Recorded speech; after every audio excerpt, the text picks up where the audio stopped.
If it goes off again, I think I'm going to give up. It's just ridiculous this. It will not stay on.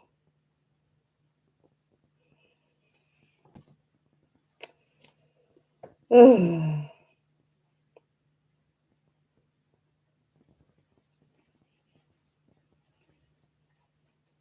it stays on for about 2 minutes and then off it goes.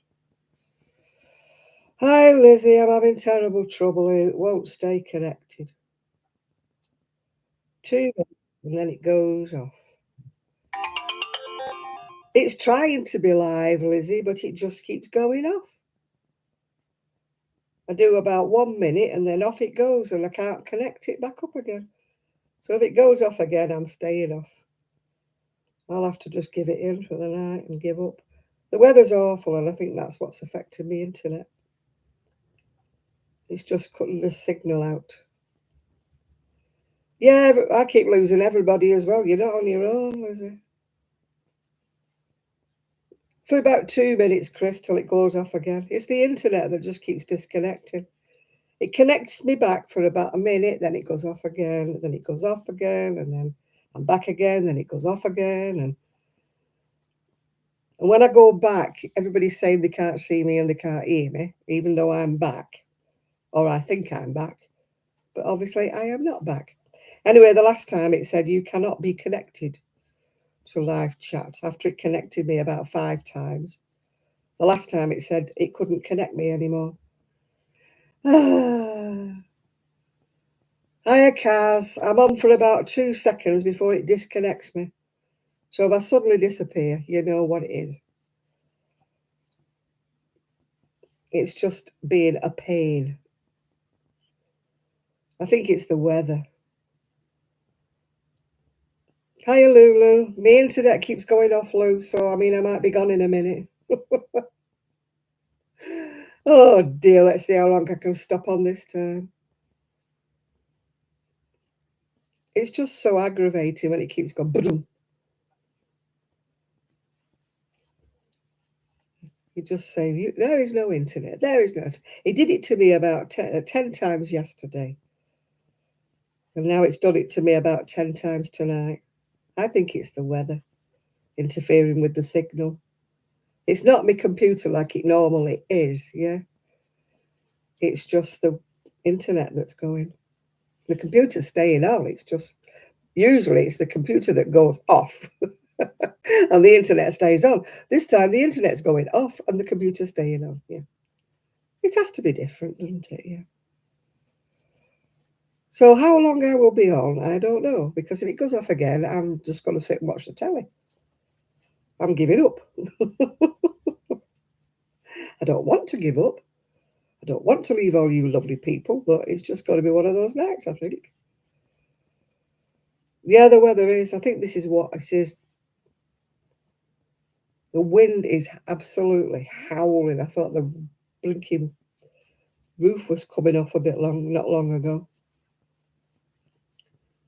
It's not a tornado or anything like that, like the poor people in Florida or whatever it is, yeah. But it's certainly high wind. Being near the sea doesn't help because we get even more wind than everybody else, don't we? And I'm struggling with this thick wool. I don't like big hooks and thick wool, but I am blowed if I'm going to throw the wool away. So I unravelled a huge cardigan that was too big for me. And I'm trying to crochet it up in a smaller size. But I probably won't have enough wool. It'll probably finish up as a little shorty bolero. I'm trying to make, well, I'm doing top down. It may finish up as a cardigan, it may finish up as a bolero, depending on how far my wool ekes out. Yeah. Because when you unravel something, you lose so much, don't you? You finish it up with about 100 little bits of yarn about a foot long. I mean, I've already crocheted a lot of them into the yoke with all these knots everywhere, where I've crocheted little bits in all over. So we'll see how we go. It'd probably finish up as a very short-sleeved cardigan, which I will probably never wear. Oh dear, never mind. It's the act of crocheting that soothes me. It's not so much what I finish up making that I'm interested in. I just like the actual um, action of crocheting something. And I am not into blankets. I am definitely not a blanket lady. A cat blanket is about as much as I can manage. I just get so bored I cannot make blankets. Oh, you're halfway up the front of your jumper now. Woohoo! You probably have finished it long before I finish this. Yeah, I'm on an 8mm hook and it's hurting my hand. It's not very soft actually, Lulu. Lulu. It's I can't remember whose chunky it was. I've unravelled it. I've got a couple of balls that size. So I don't know how far I'll be able to get. I'm not even down to where I divide for the armholes yet. Even on an 8mm hook, it's pretty stiff actually.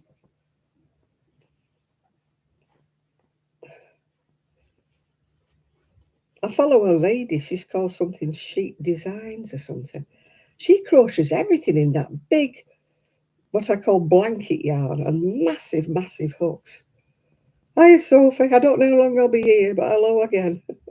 Can we have the thumbs up, please? Try, just in case I can stay. I'm not having a very good day, am I? It started off this morning when the central heating didn't work and there was no hot water, so I couldn't have a shower. So I should have known it was not going to be my day. Yeah, it seems to be the fashion to crochet with that great, thick, fluffy blanket yarn. And I'm like, I wouldn't want to wear anything with that. You know, to me, it's too thick, isn't it? It can't be very flattering, can it? You know, especially if you're a bit on the fluffy side, you know, and you're wearing this great big teddy bear thing. It's hurting my hand. I mean, you know, I've got a sore hand. I don't know whether it's arthritis or what the heck it is, but I've got a lump in the middle of my palm. And when I do anything like this, it's really hurting. But I'm determined. I'm not throwing the wool away. I shall make it into something if it kills me.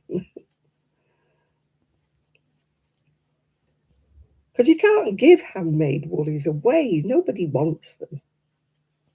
The charity shops won't have them in the UK because they don't have a wash care label and they don't have a size and they're not a brand. So they won't put them, you know, they're frightened to death of somebody washing them wrong or something or other, you know. So they won't have hand knits over here. I know you get them in America, they're all over the place in America, but over here now. You might see the odd blanket or something like that, but you never see anything wearable hand knitted or hand crocheted in a charity shop over here. Well, I never have anyway. They'd probably accept it if I unwound the wool and gave it to them in big balls. Somebody would probably buy it then for about 2p. So I thought we'd blow to that. I made one of those. I had a knitting machine pattern with the sheep on it. I made one. I had to duplicate stitch the black sheep, yeah, because all my sheep were white, yeah.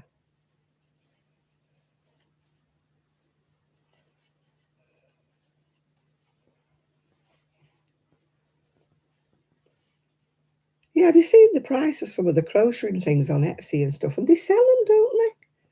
You look in their sales, you know, just to be nosy, and they have sold them. And yet I put something up in Etsy and, you know, I don't make any profit because they take that much off me. It's no wonder people ask $300 for something on Etsy because you bet your life Etsy probably takes about 100 of that because they're greedy bees. I mean, the number of people who complain about the charges and that, it's a wonder they're still in business. I won't use them again, that's for sure. They're robbing bees. It should be called Robin Hood, not Etsy.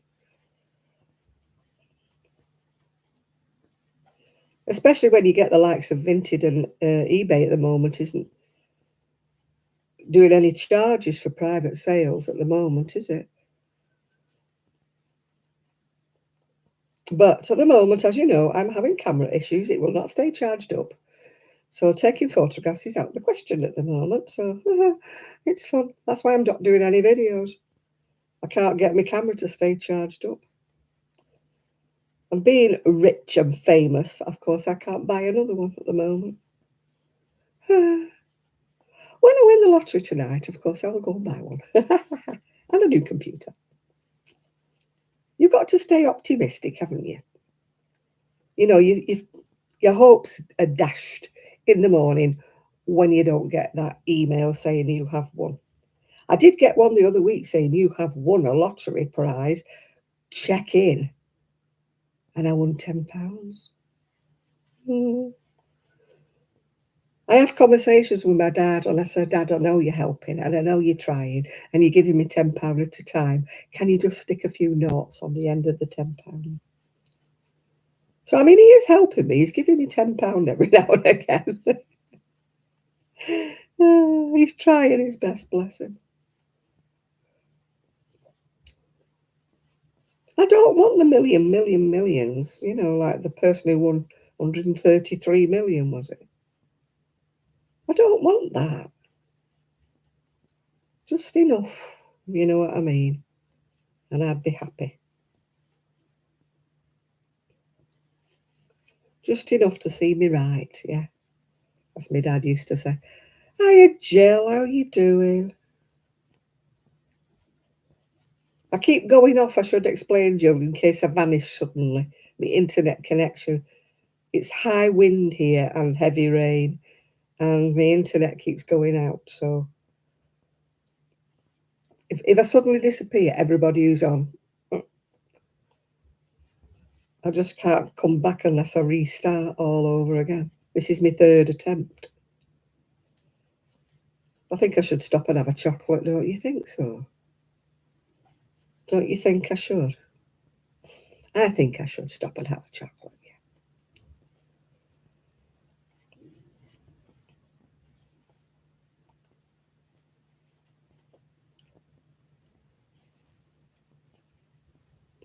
Because my hand's hurting like Billy O. I shall put my crochet down, my crochet, and I'm going to have a cream egg. I know it's not Easter, but I found it. It was in the bottom of my drawer. It should be still all right because chocolate doesn't really go off, does it? It's been lurking there since Easter.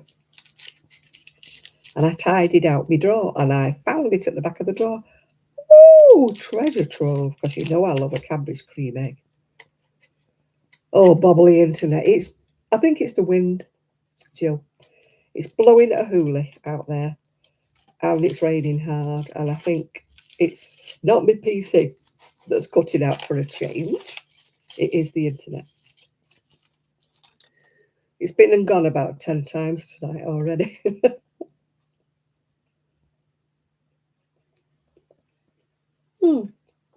It still tastes fine. It's very, very sticky. I think that's what's happened to it while it's deteriorated in the back of my drawer. I think it's gone very sticky, but it tastes okay.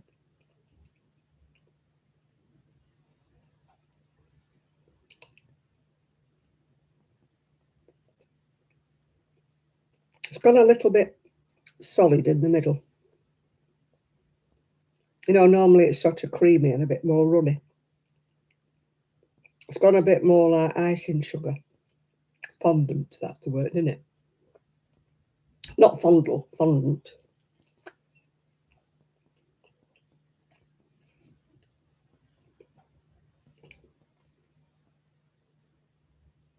$49. Oh yeah, 49 more days. Well, I hope the weather improves for you, Jill. You'll get blown off course if you come this week. You'll be seeing Brit in the rain.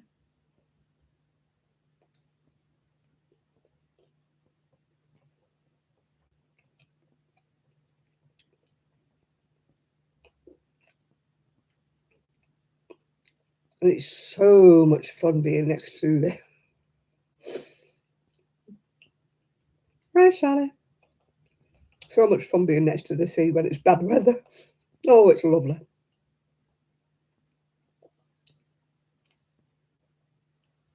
Mm.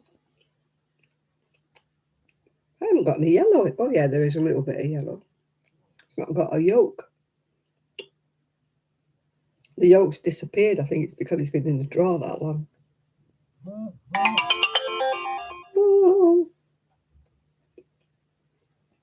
got a bit of yolk. It's very pale, isn't it? It's faded.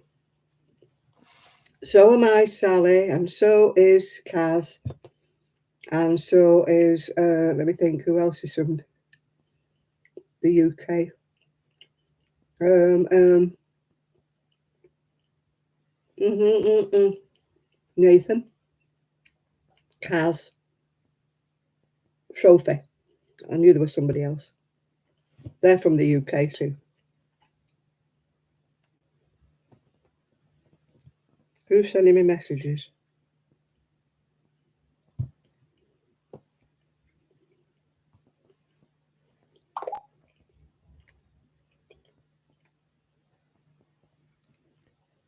Yeah, you're right there, Chris, with your message. You saw Nathan and Shad? Woo, wait. Shad wasn't on last week, was he? Costa del Gate said, yeah, I'm at the Costa del Fleetwood and it's very windy here. I think you've got the same problems as me, Sophie.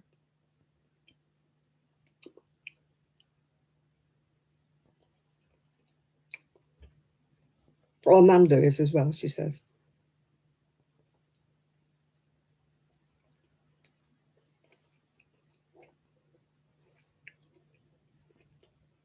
Yeah, I didn't see Shad last week. Maybe he was fishing, I don't know. You're in the Costa del Norfolk, yeah. There's a guy that comes on the seafront here, and oh, he goes out in all weathers with his kite and like skis, and he's getting whipped along, with the wind along the sea. And I'm thinking, you must be mental. There's like nobody on the seafront, not even dog walkers, intrepid dog walkers are out because it's that dreadful. And he's out in the middle of the sea with this flipping kite whizzing along on his skis. And I'm thinking, are you crazy or what?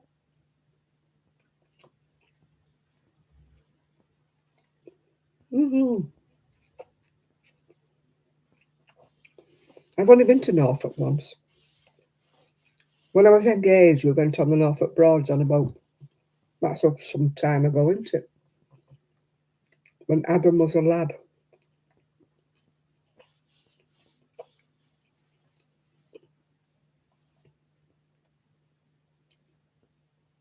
I don't know what it is here because my temperature chart's gone off.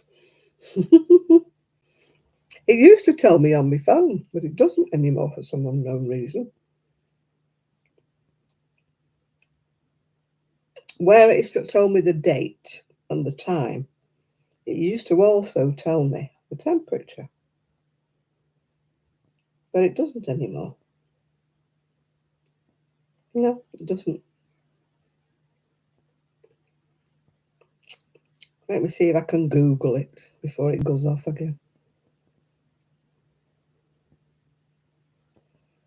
Temperature.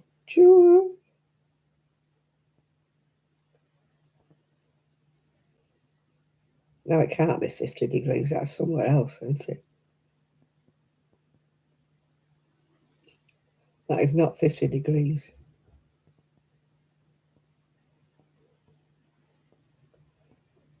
It says it's 50 degrees, but it feels like 40. That's more like it, yeah. Wind. What is the wind factor?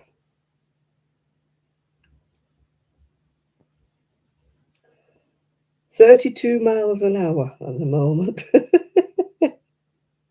It's saying it's strong. You're not kidding, it is strong.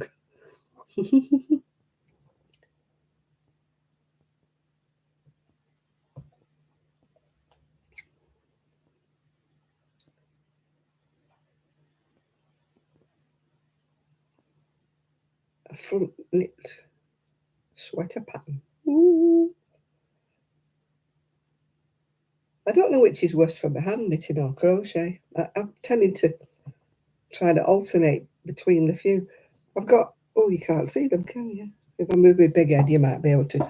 I've got all my baby cardigans all piled in there. There's two rows of them. It's about 10 or 12 baby cardigans I've got piled in there now. That's the rest of the wool at the top row. What I've unravelled, yeah.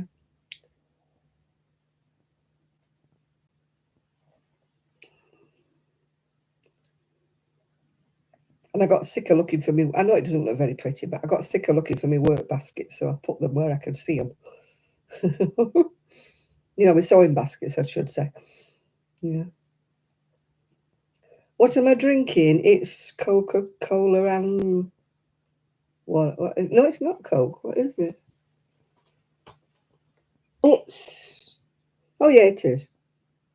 It's Bacardi and Coke, but there's no Bacardi in it. It's one of them cans, where they wave Bacardi over the top of a can of Coke. You wouldn't get drunk if you drunk 10 of these.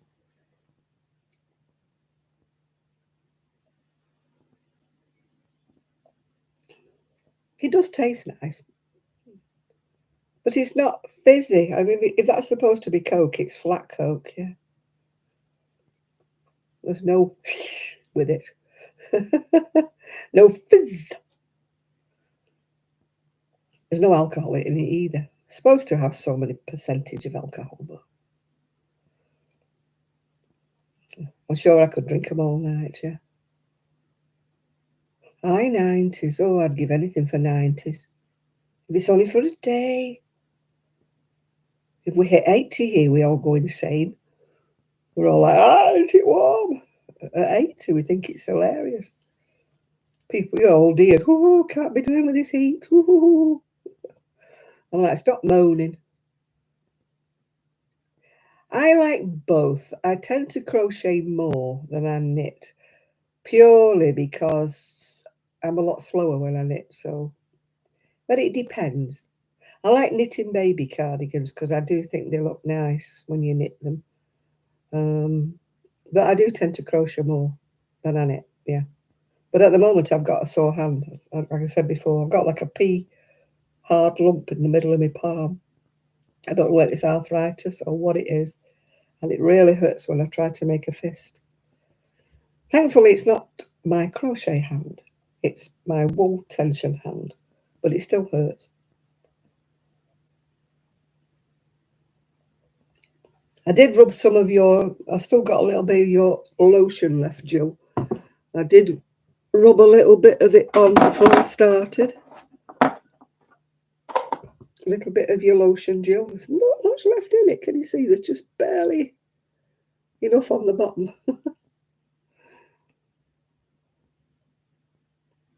I like the smell of it, actually. Oh, you're going, are you, Lulu? Right. We shall hopefully see you later. Yeah, put some on. See if it helps. It usually helps with the back of my neck. But look at that. I've only got that little squiffy little bit back in. I wish I lived near you, Jill, but I bet you forgot that you did, didn't you? And it doesn't say. No, it doesn't say what it's made out of. You just wrote on that it was pain relief. But you didn't put anything on. So I can't even Google it to buy something similar.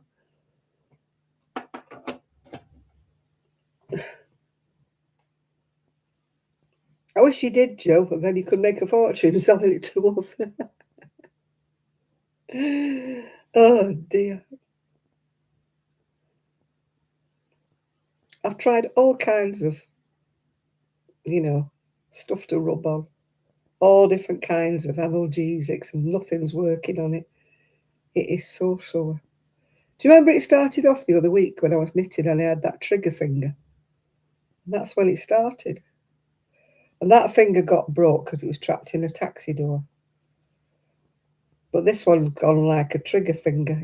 I can't do it with that finger now, but it goes, and I have to go to make it come back up again. Oh, isn't old age fun? You think you're doing all right, don't you? I've used something similar to Voltarol. They gave me something like that from the GP. Gave me something to use on my back of my knee, but I've rubbed it on my hand, and just when you think life's going swinging, old age gives you something to grumble about, doesn't it? It says, hey, she's doing too well. I'll just slap her with something different. She thinks she's only got back trouble, hip trouble, and knee trouble. I'll give her hand trouble as well. Yeah, I don't know what I've done, Kaz. It's just like a big, hard peat lump in the centre of my palm. It feels like it's attached to that finger, but I don't know. Oh, good luck with that. I've been to see the pain management. Distract yourself by playing music, he said to me. You don't need pain injections. You don't need painkillers. You can just distract yourself. Read. Yes, I do that already, and I still have the pain. Yeah. Go for a walk. I would if I could. What do you think I'm standing here for? Because I can't go for a walk. Yeah. They're full of bright, blooming ideas, they are. Yeah, it could be tendinitis. Somebody else said that, but I don't know what you do for it. Rest it or rub it with something, or what the heck do you do to cure tendinitis? I can't rest it because I can't sit and not do anything.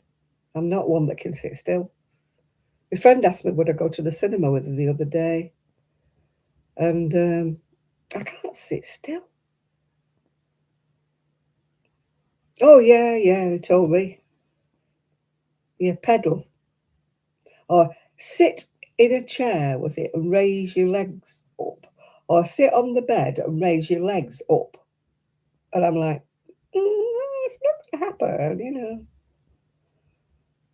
Knitting clubs were just fine as usual, yeah. No, nothing major to report. Although I'm going to have to miss one. I think it's not next week, it's week after, because they booked me in for my annual diabetic check, which should be fun, shouldn't it? My naughty girl checkup, as I call it, yeah. No drama. Yeah, chair yoga, raise your legs up. Yeah. I used to go to one good class, but they stopped it, as usual. And we used to have like these great big rubber band things, and you used to pull them like that with your arms, and then you'd put them on your foot and like pull your foot up with them.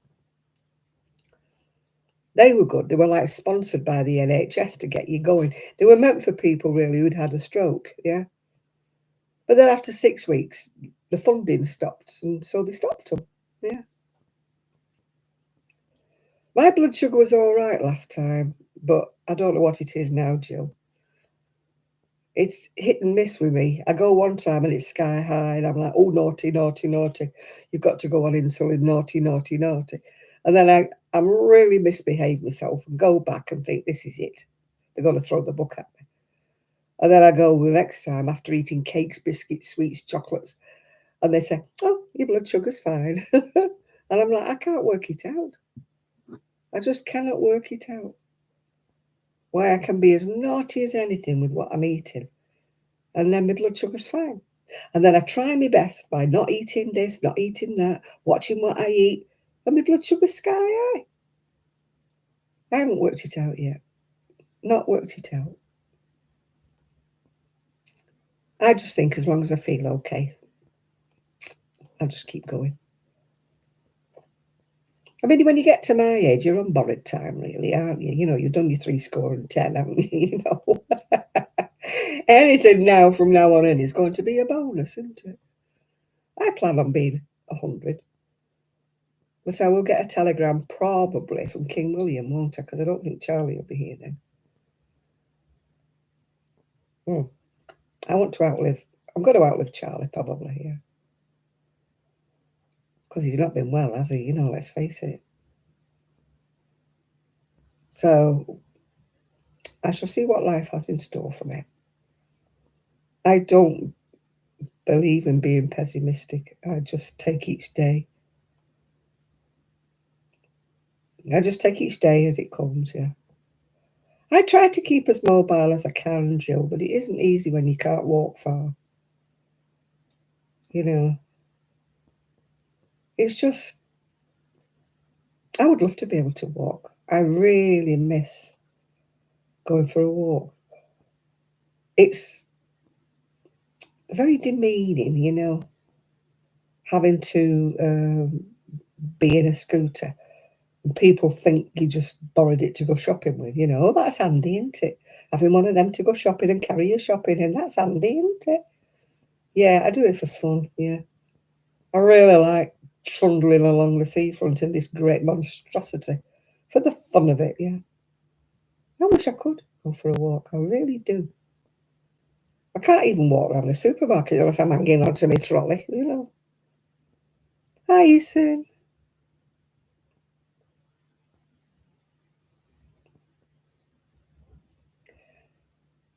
Yeah, I can't walk with one of them.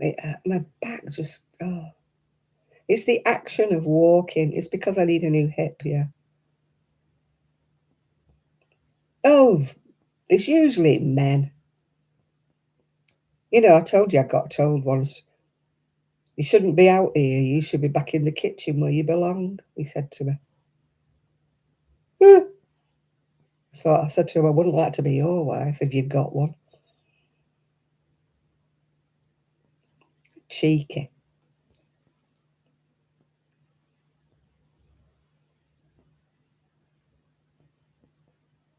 Yeah, that's what he said. I should be back in the kitchen where I belonged, yeah. Shouldn't be out.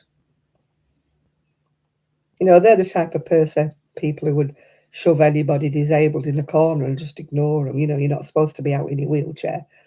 You're not supposed to be out in your scooter. You just, you know, stay at home so they don't have to look at you and get offended, if you know what I mean. Yeah.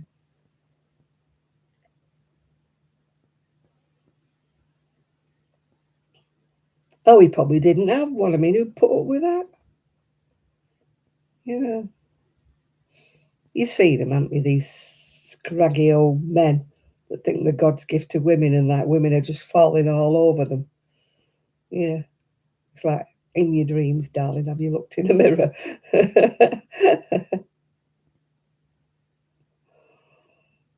Yeah. Yeah, when you had no teeth and wet your pants. Oh, sorry, you probably do that already, don't you? You're probably an incontinent old man.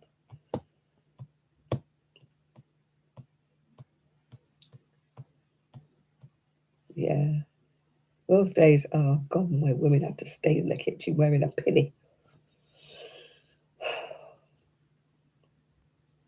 I thought that generation had all died out. You know, my father-in-law was like that. Oh, he was like Andy Capp, if you know who Andy Capp is. You know, the little woman, her indoors, you know. Ugh, I couldn't stand him. He used to go out every single night playing billiards or snooker, leaving her at home. It's no wonder she went potty in the end. She went, you know, because she got left on her own. He came in from work, wanted his tea on the table, walked out, never even cleared his plate or attempted to wash a dish, anything like that. He'd just go upstairs, get changed out of his work gear, and go to the snooker hall. Yeah, that was his life. And at weekend, he used to be out all day. And he wondered why she went doolally. You know, he never said, "Do you want to come for a drink?" You know, never took her, not even at weekend. She could have gone with him, you know, and sat with the other ladies, couldn't she, and had a drink or something? But no, he never took her anywhere.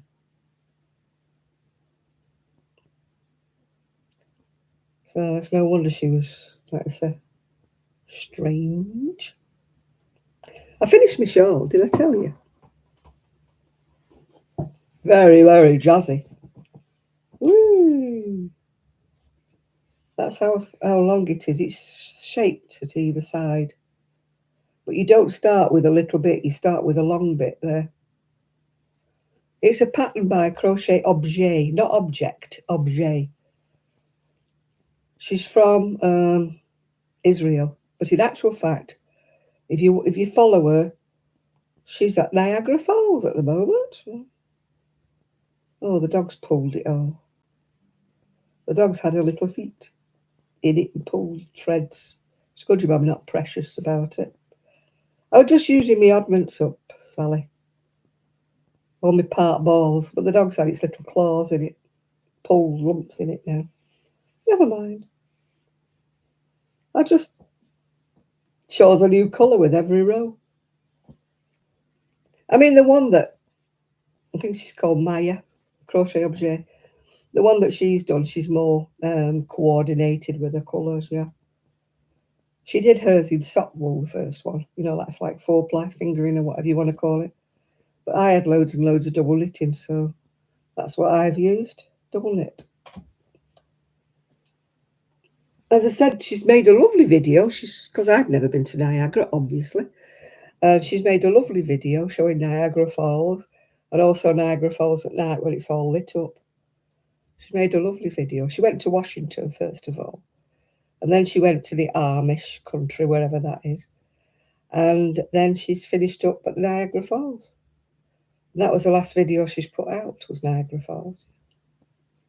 I think she's over in America for about, well, America and Canada. I think she's over there for about 3 weeks.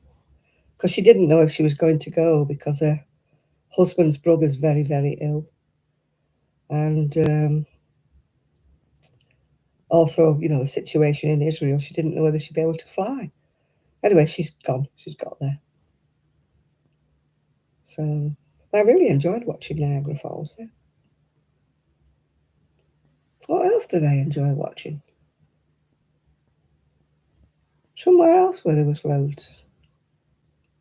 Oh, I know. It was Joe Good. She's like a DJ in England. She'd gone to promote some fashion line or other. I didn't watch much about the fashion because it's terribly, terribly expensive. But she showed quite a lot of Edinburgh. And then she went to York and showed a lot of York. And then she finished up in London. But I mean, I wasn't interested in the clothes because the clothes is way out of my price range. You know, designer type things, yeah. But I really enjoyed her showing Edinburgh, you know, the castles and all that, yeah. Oh God, the room she stayed in, the suite that they put her in. Oh, how the rich live. Woo-hoo! It was absolutely gorgeous. Better than most people's living rooms, bathrooms, and whatever. Beautiful it was. But still, I bet it cost a bomb to stay there. But it was being picked up, the tab, not by her, by whoever she was promoting, yeah. Why does nobody ever ask us to promote things? You know, like, here, Jan, have this free wool and promote it. Here, Jan, try these and promote them. No, no, no. Other people get lovely lots of things, don't they? I'm not begging any of you to send me things. I'm talking about companies, not people. I'm not so, you know, I'm talking about Serdar or somebody else, you know, or anybody, Rowan or somebody, saying, if I send you this, will you make a video showing it made up or showing how lovely it is? Never get any of them. No. Obviously, they don't think I'm worthy. I've got to write to them, have I? Oh, dear. Yeah, I need a PR. You're right, Kaz. I need a manager, a social events manager, one who can link videos together, one who understands what's wrong with my internet, my camera, and everything else, one who knows how to make web pages. Of course, all for very little money. You know, I don't want much, do I? When I say things like this, I get people in India writing to me saying, we can make you a web page, you know, for so many $100 or whatever. And you're like, I don't want people in India making me a web page. I want somebody who can sit next to me. You know, that's what I want. Somebody who can sit next to me and talk to me like I'm 3 and say, this is what you do. Write it down on a bit of paper, Janet. Then you know what to do when I'm not here. Yeah. I can't do, oh, watch a YouTube video. That'll show you all what to do. You don't need, you can make your own web page. The number of times I've been told that. I can't, I'm dim. Dim. Dim but nice. Yeah. Yeah, other people have got P. I did once get asked to do a challenge with Abacan. They sent me some yarn, not just to me, to other people as well. And we had to make several things with it. I made loads and loads of crochet things with this yarn, multicolours of yarn. And I gave them permission to use, you know, my pictures and my stuff kind of like on their web pages, on their news flashes or whatever it was. It was like what you can make with our yarn. So I did get that once from Abacar, but we're going back many, many years, yeah. Yeah, I mean, you know, I never get asked to pattern test anything, you know. Would you crochet this up and see what you think? No, I never get asked for that, you know. I've never been asked to pattern test anything for anybody, you know. All I get asked is, will you do a tutorial? And I'm like, no, I don't have the equipment. I can't do a tutorial because it's not my pattern. I've got to get permission off the person whose pattern it is because it's copyright. And then they go, oh, I didn't know that, but can't you just show us how you did it? I'm like, no, it's against the law. I can't do it with somebody else's pattern. You know, well, so-and-so such a body does. I said, well, maybe the laws are different in the US. Maybe they don't jump on you like they do here. I mean, for example, like over here, we can't make amigurumis to sell.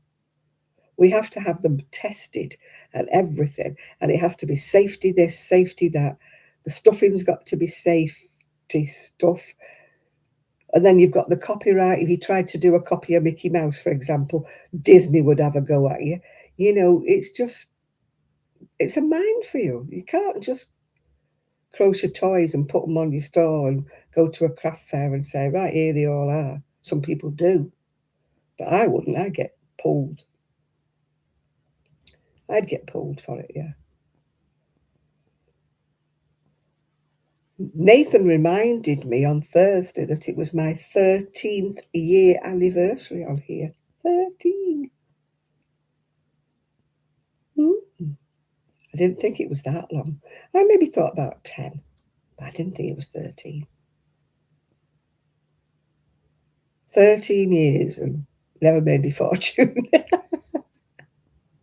Still as poor as a church mouse as I was when I started 13 years ago. Still got the same number of subscribers as I had 13 years ago, I think, yeah.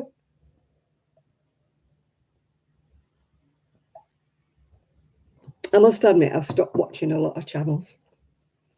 They get on my nerves, you know, when they say, oh, I'm nearly 23,000 subscribers. All I want is somebody else. Can you tell people to subscribe to me? I want to get me 23K and all that. I'm like, oh, shut up. You know, shut up. Stop it. You know,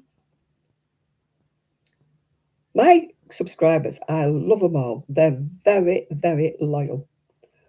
They don't grow, but they're very, very loyal to me. But if I gain any, I seem to lose them off the other end, you know. It always stays the same number, it never goes. Oh, when they start bragging and showing off, it gets me down. It really does. They get too big-headed, don't they? There's quite a few big names. I'm not going to name them. I'm not starting any rattles and rows.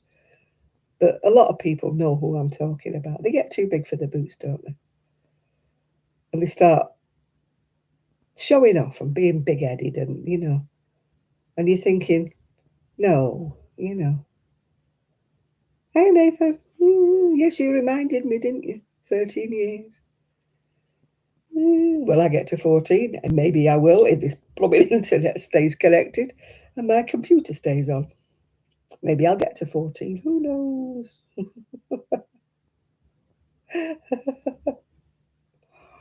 Oh, maybe I might one day get to 8,000 subscribers. I've been 7.5 subscribers since Adam was a lad.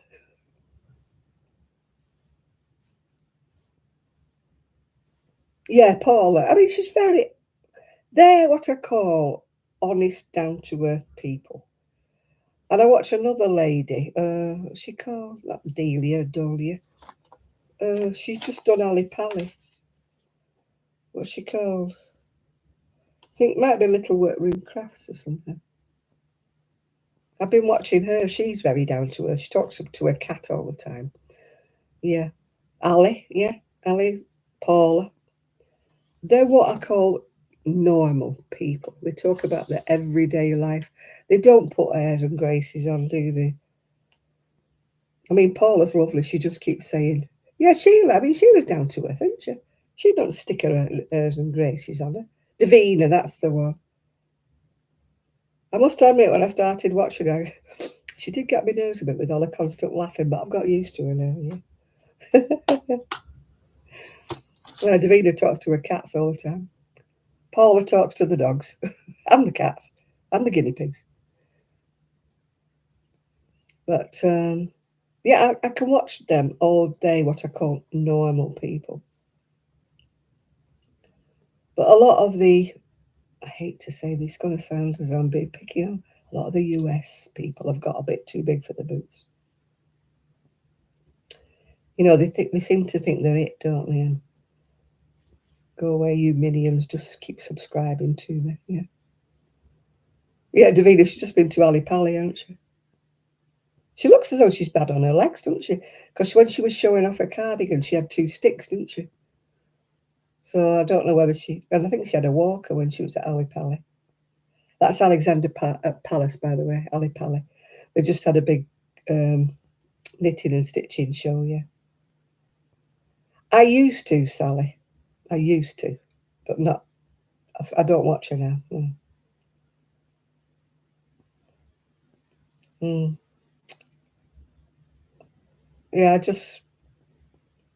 I don't know what there is when they get a bit too big. They just change. They're not the same down to earth, honest people anymore. They get this sort of edge. They try to be more professional, don't they? They try to make a career out of it. And that's when I stopped watching. Yeah, I have Kaz as well, yeah. Yeah. I used to watch her all the time.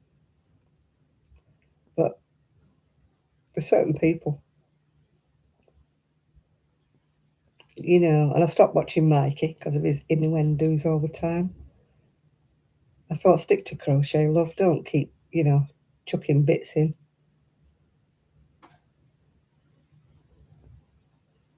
Yeah, she's changed, hasn't she? She's gone really too professional for me. Yeah. There's a few that I no longer watch. I used to watch them avidly. All the time I used to watch them. But I've noticed the higher up they've gone, the worse they've gone. Yeah. Yeah. Yeah, I mean, a lot of them, they're kind of flaunting their wealth, aren't they? They're buying these kits. And I don't mean cross stitches because I don't watch cross stitches. because it's not my bag, as they say. But they get, well, they can afford, can't they, all this really expensive stuff. And to me, it's kind of like bragging, because they must realise that 90% of the people who are watching them are not in that financial position to be able to buy all this kind of yarn, you know. No, I stopped watching her as well, Sophie, yeah. She got a bit too gothy for me, you know. I liked her at first. I really liked her at first. But I don't know why. I watched people for about 12 months, 18 months. And then all of a sudden I sort of like, nah, I don't want to watch them anymore. I'm probably still subscribed to all of them. I just don't watch them. It's like most of my subscribers. They subscribe to me, but they don't watch me. But I'm not. Well, I hope I'm not big-headed. I hope I'm not, yeah. Oh, yeah, I watched Jeanette at Crafty Clegs as well, yeah. And I also watch another lady that does cross-stitching. Oh, Lord above, what's she called? Alex? And her husband's always there. They dye yarn. And she's got about 4 cats, hasn't she, that sit at the back of her on the sofa. She's called Alex, I think.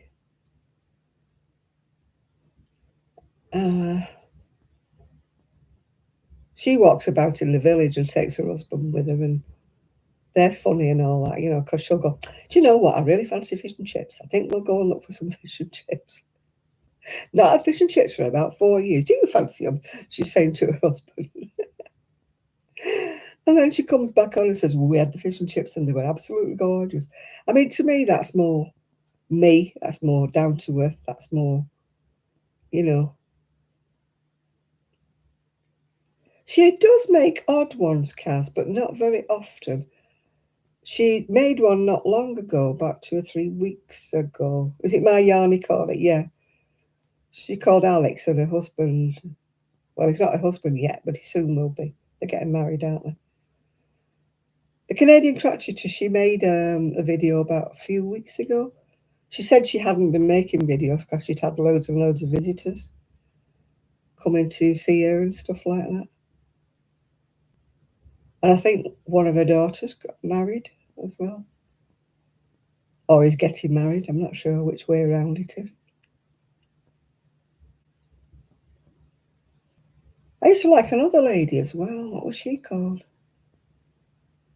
She used to make handbags and bags. Knits for You. It sounds familiar, but I don't know whether I've watched them or not. Yeah.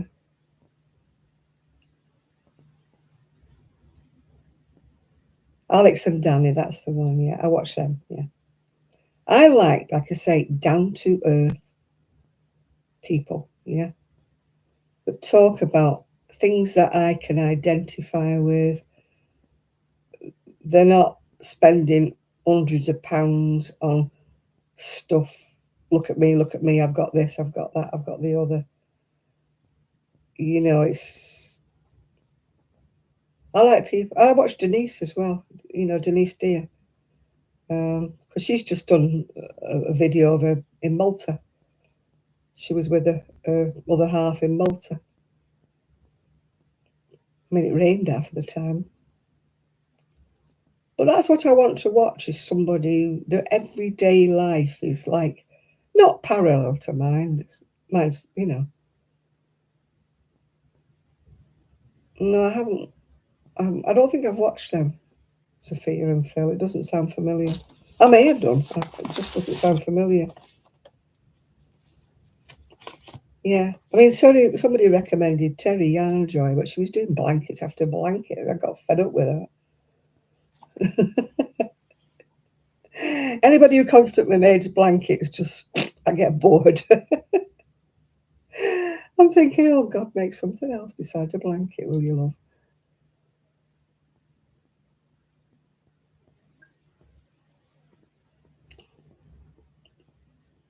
And I used to love, what's she called?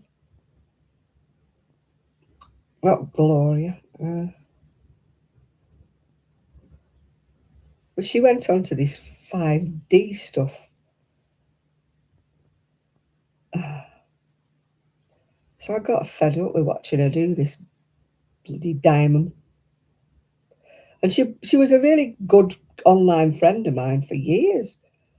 But then she just stopped all the crocheting and the knitting. Just went, every video was about this diamond painting this. And I thought, nah, I've gone off it. I just don't want to know, you know. And yet she was a very good friend of mine. But I just, like you say, you just go through phases where if they start doing things that you're not interested in, then you just kind of lose interest. Yeah, people with yarn. I used to watch the Bakery Bears, but I got fed up with all the history bits and stuff they kept shoving in the middle.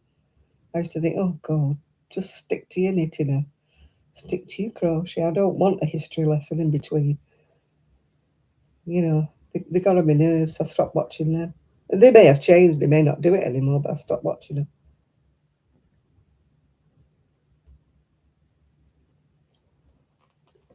Quite a lot of people I used to watch are no longer around anymore, which is such a shame because I used to like them. Yeah.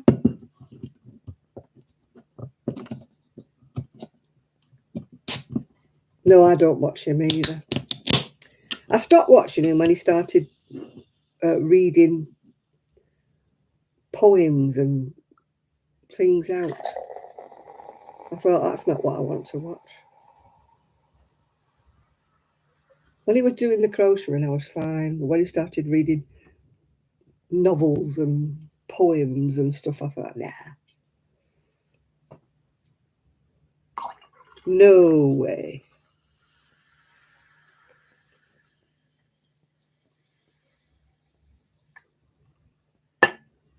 They still do it, do they? Oh God, how boring is that? I don't want a history lesson in the middle of a crocheting video. That's why I stopped watching them. I got fed up with them.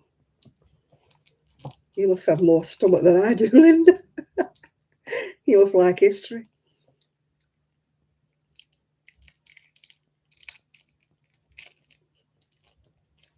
And I always skip over the bits when they say, this video is sponsored by Squarespace. And I'm like, straight past it.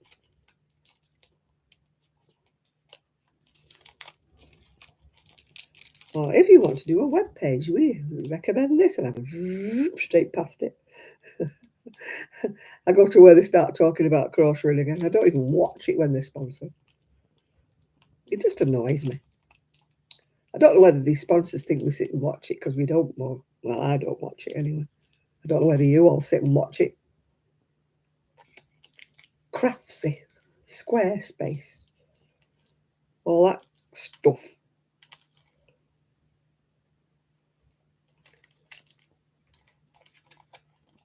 I don't watch that. Does anybody else watch it, or do you do what I do and just skip right past it all? Do they think we sit there glued to it?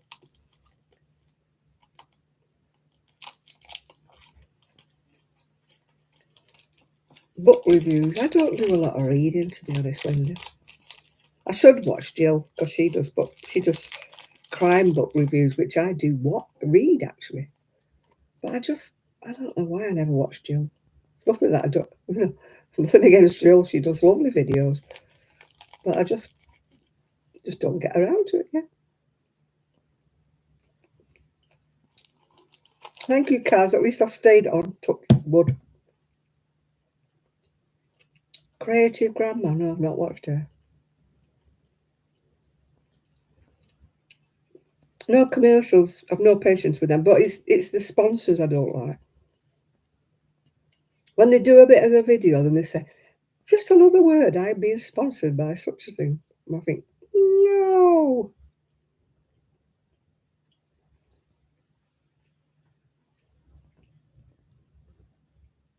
You can get a special discount if you quote my name at the bottom. No.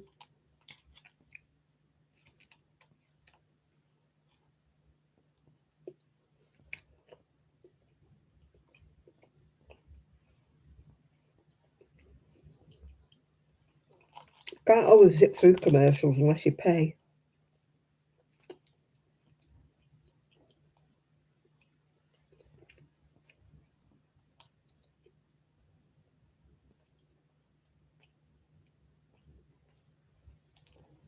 Oh, yeah.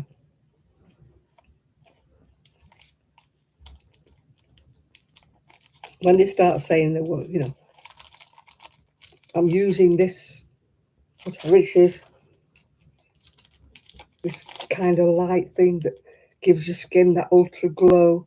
And if you want one, you get 25% off your first purchase. And then there's that Wild, is it called, where they do that deodorant. You buy a stick thing and it's supposed to be no toxic, no plastic, no something. Terribly, terribly expensive, yeah.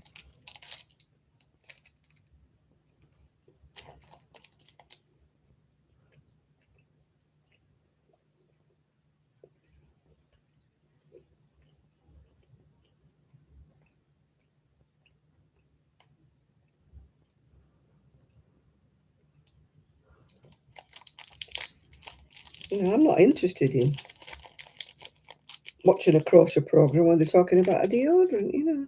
No.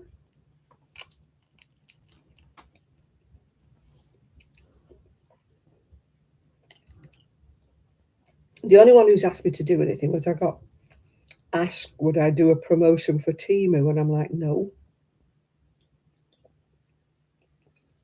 No, I don't want it.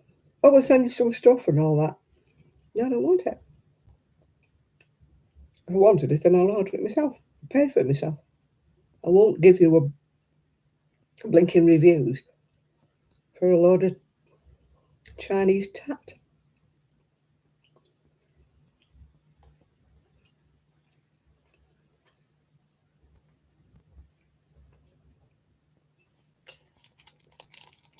They're the only people who asked me to do something.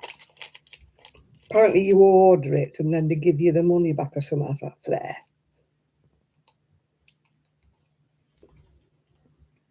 I thought they probably wouldn't give me the money back because I was saying, we've seen this bit of tat. I've seen this cheap plastic tat. Can't believe I paid so much for this bit of stuff.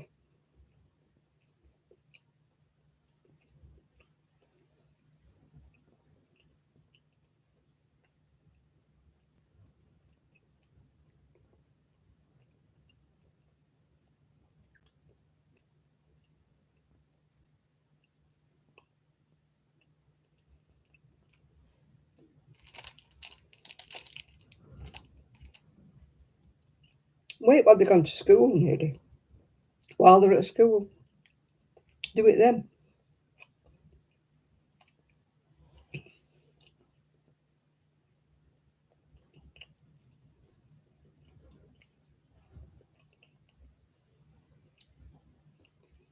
Shutters are at school from about 9 o'clock till 3 o'clock.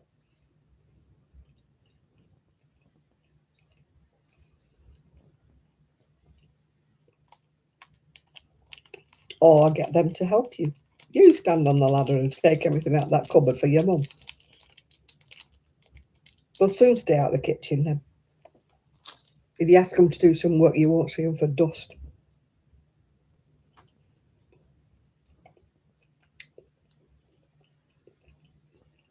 Yeah, they would. They'd scatter. You wouldn't see them. They'd be gone. If you say to them, have you got a minute? I need you to help me with these top cupboard. Woof! They'd suddenly remember where they've got to be and where they've got to go. And you wouldn't see them for hours.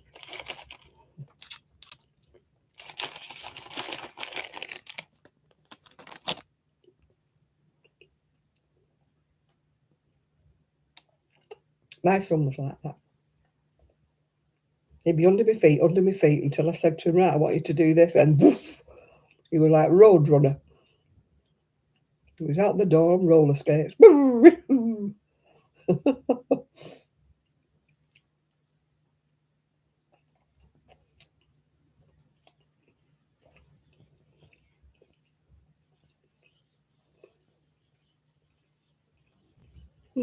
was so nice.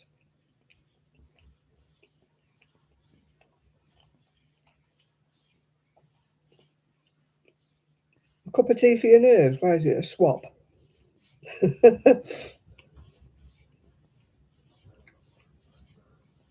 You swap a cup of tea for your nerves, yeah. Yeah, nerves, have a cup of tea. I think I'm the least nervy person in the world. My mate was talking to me the other day and she was going about anxiety, and I said, I've no idea what you're talking about.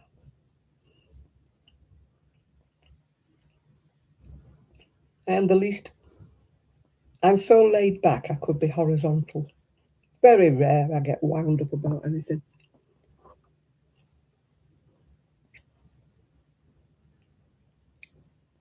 Some of my friends say, nothing bothers you, does it? I said, it does, I just don't let it bother me, which is different.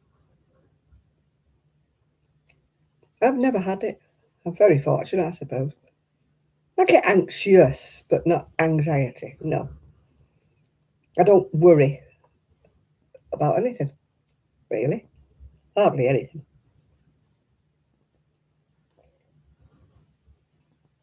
I take after my dad for that. My dad hadn't got worry bone in his body. Hi, Jean. You been to the cinema? Woohoo! What have you been to see? Tell us all what you went to see. My friend went to see a film called Lee. I don't know what it was. Is it Bruce Lee? Don't know. Lee? I'm very unflappable. I get wound up. I get angry. Yeah, of course we all get angry when somebody says something nasty. And I do sort of worry about different things, but I don't dwell on it, let's just say. I worry and then I forget it.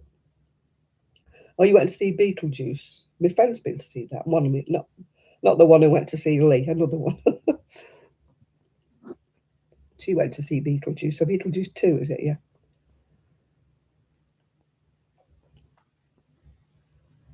You should try chamomile. I believe that works. I can't stand the stuff myself, but chamomile's supposed to be good for your nerves, isn't it? My friend Kelly used to drink sleepy tea, whatever sleepy tea was. Not quite sure what was in it, but it seemed to work for her. Right, okay, Linda. It's a black coffee for me. Don't like tea. You know I don't like tea. Yeah. Don't like tea. I've got mine. I've got my Coke. I'm happy. Trouble with Coke is it does tend to keep me awake. So I could be there listening to my music on my little fire Kindle thing. That's the only thing that I suffer with sometimes is not being able to get to sleep. And the more I think about not being able to sleep, the more I don't sleep. And yet I can't say it's because I've got things on my mind. It isn't. It's just some days I can't get to sleep. If you put me in this recliner, I can sleep for England in here. So when I get in bed, I think to myself, I'm really, really tired. I'm dropping off. Like tonight when I leave you, I'll be like, oh my God, I'm so tired. So tired, I want to go to bed. And I'll get in there, bedroom, and I'll be wide awake. Yeah, if I get up sometimes out of bed, think, forget it, Jan, get your book. Go and sit in the lounge, in your recliner. I can guarantee that within half an hour of coming and sitting in this recliner, I'll be fast asleep. Absolutely. But you see, I can't do that because I'm supposed to be linked up to a breathing machine. But when I come in here and go to sleep, obviously, I could choke because I stopped breathing. So, yeah.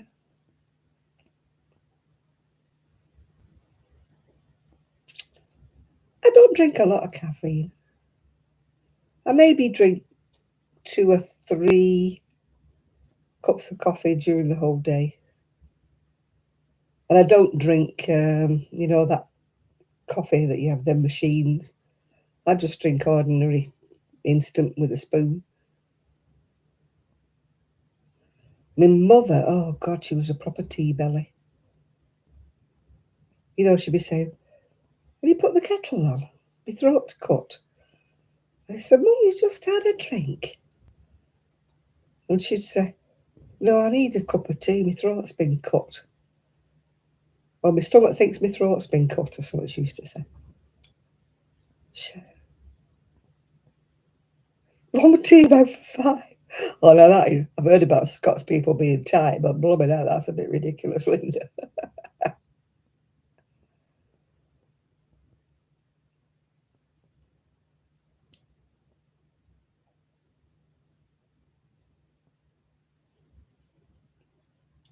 It's difficult for me to understand anxiety because I don't suffer with it.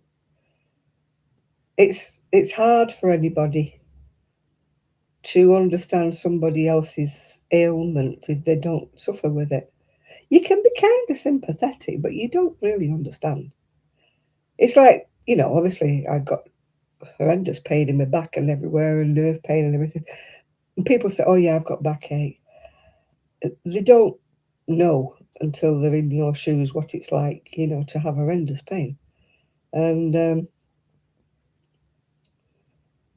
it's just, yeah, you see, that's never happened to me, Nerdy. Never really happened to me. So I can't say what it feels like, can I? Because I'm not being dismissive, but you cannot understand when you've never suffered with it. It's like a word. And, it's like if I said to anybody who's hale and healthy, who can run up and down the seafront, that I can't do it because I've got horrendous, nerve back pain and that. They don't really understand. They can say, oh yeah, back pain, I have that from time to time. But I'm like that with, like I say, anxiety. I don't understand it because I've never suffered from it. Yeah. So people think you're being blasé. I'm not being blasé. It's just I'm lucky enough never to have suffered with it, I suppose, yeah.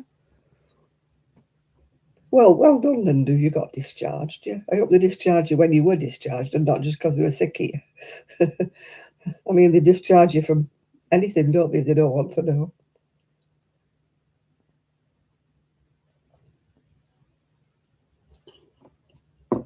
I got discharged from my arthritis specialist at the hospital because he said he couldn't do any more for me.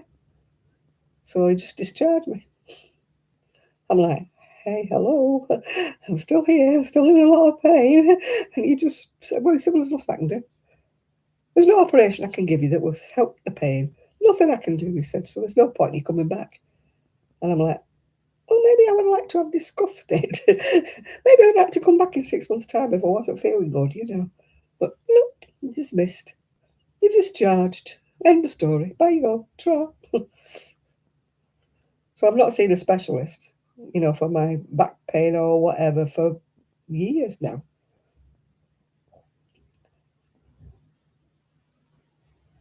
You have anxiety and back pain.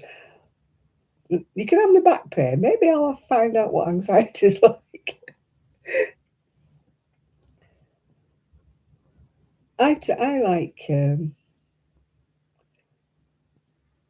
I have an attitude of like, you get on with it. Whatever crap life throws at me, I hope I can ride it out and just, you know, it's like when they sent me to pain management, that was hilarious. It was hilarious.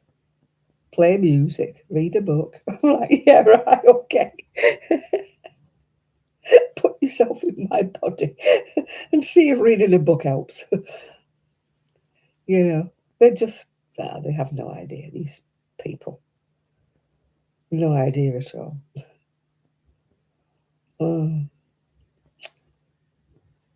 it's because I don't whinge and moan. Well, I hope I don't. Because I don't go around going, oh, my back, oh, I'm in agony, oh. Because I don't do that, people just don't think that you. I try not to mention it. I mean, I'm mentioning it now, but I try not to mention it because people have got their own problems. They've got their own pains. They don't want to hear you moaning on and on and on. You know. Well, they more or less said that to me, Mimi. There's nothing more I can do for you. He said to me, there's no operation I can give you that will cause the pain to go away. Yeah, nothing. He said, he said you could be drugged to the eyeballs and still have the pain, or you can just do without the drugs and still be in pain. It's as broad as it's long. There's nothing I can give you or nothing I can do that will kill the pain. At least he was honest. You know, he didn't give me false promises like, oh, come here and I'll do this or do that and the pain will go away. He never did, never. He said, I can operate on you again.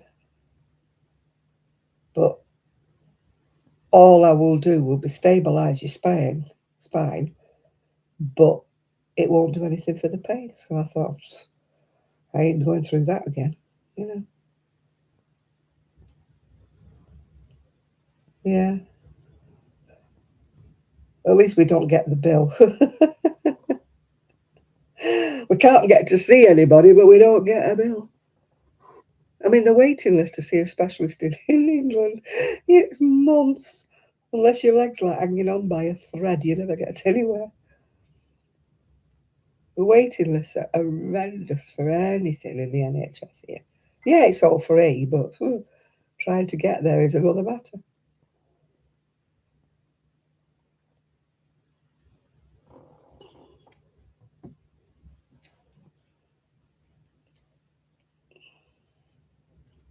It's back to the old days, isn't it? Where it's like dentists. It's £100 practically before you go through the door of a dentist because there's no NHS dentist here at all. Or if there is, you can't get on with them. You've got to pay privately. I think 120 something for a filling.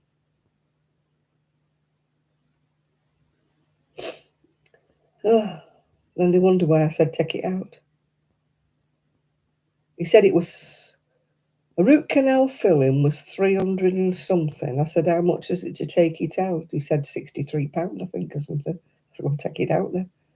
He said, well, you won't be having any teeth left to chew with. I said, I don't care. I said, I haven't got £300. I said, I'm on the pension. I said, I can't just magic £300 out of thin air. I said, I'll struggle to find you 63, take it out. I've got another one there. They filled it twice and its fillings dropped out twice. They won't admit liability for it, will they? No. You must have done something. So it'll be coming out next time I go to dentist. That'll be losing another tooth. Oh. So if you see me sucking my dinner through a straw, you know it's because I've got no teeth. I should be gummy.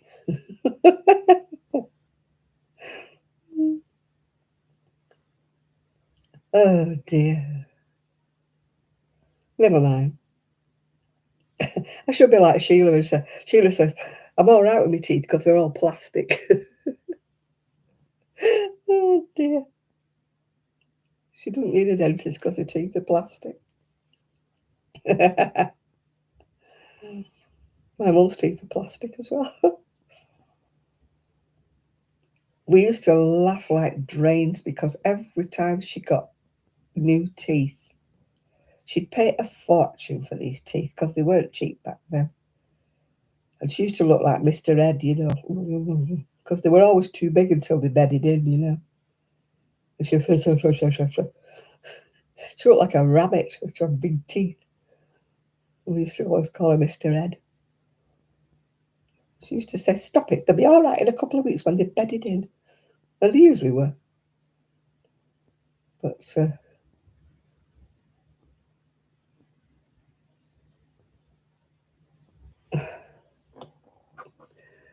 oh, hello. Whistle while you work. Whistle while you work. Nathan and Chris. Whistle while you work.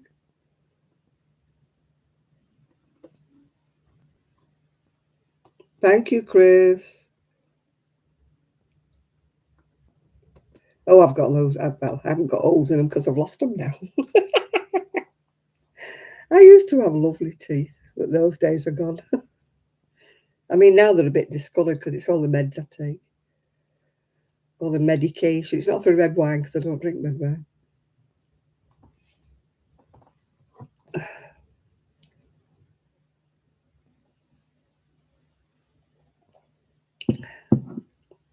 I know, we've all got something, haven't we? Oh, hello, Shad. I wondered where you was. There we go. It's got metally bits that remind me of, when they swing incense in the church, them thingamajigs. That's what it reminds me of. And then I've got ball bearings that look like massive big marbles. But I just like that one there. Remember when the priest used to come round and swing the incense all up and down the church?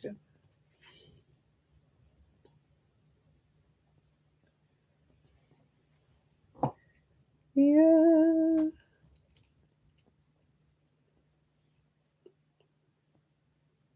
I went to see somebody a couple of weeks ago, and I walked in the house and I thought, oh, I feel at home here. She had a row of elephants on a shelf above a radiator.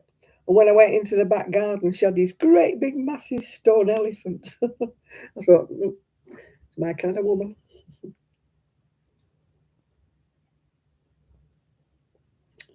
Oh God, I would hate to have to wear dentures, Linda. Maybe it will come to me one day.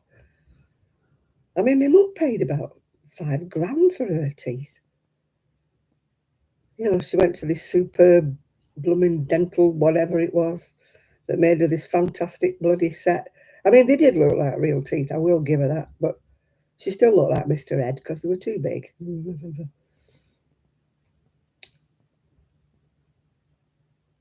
But I mean, they were lovely teeth, and they did look real.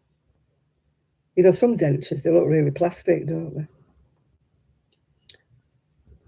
Like these people with these daz white teeth, when they open their mouth, they dazzle you. And I'm like, oh, wow, they're white teeth. I don't know whether anybody's ever paid to have the teeth whitened. I never have, obviously, because they're yellow. But some people go too far, don't they? You see them on the telly, don't you, when they smile? It's like, ding! It's like they've got a spotlight on their mouth.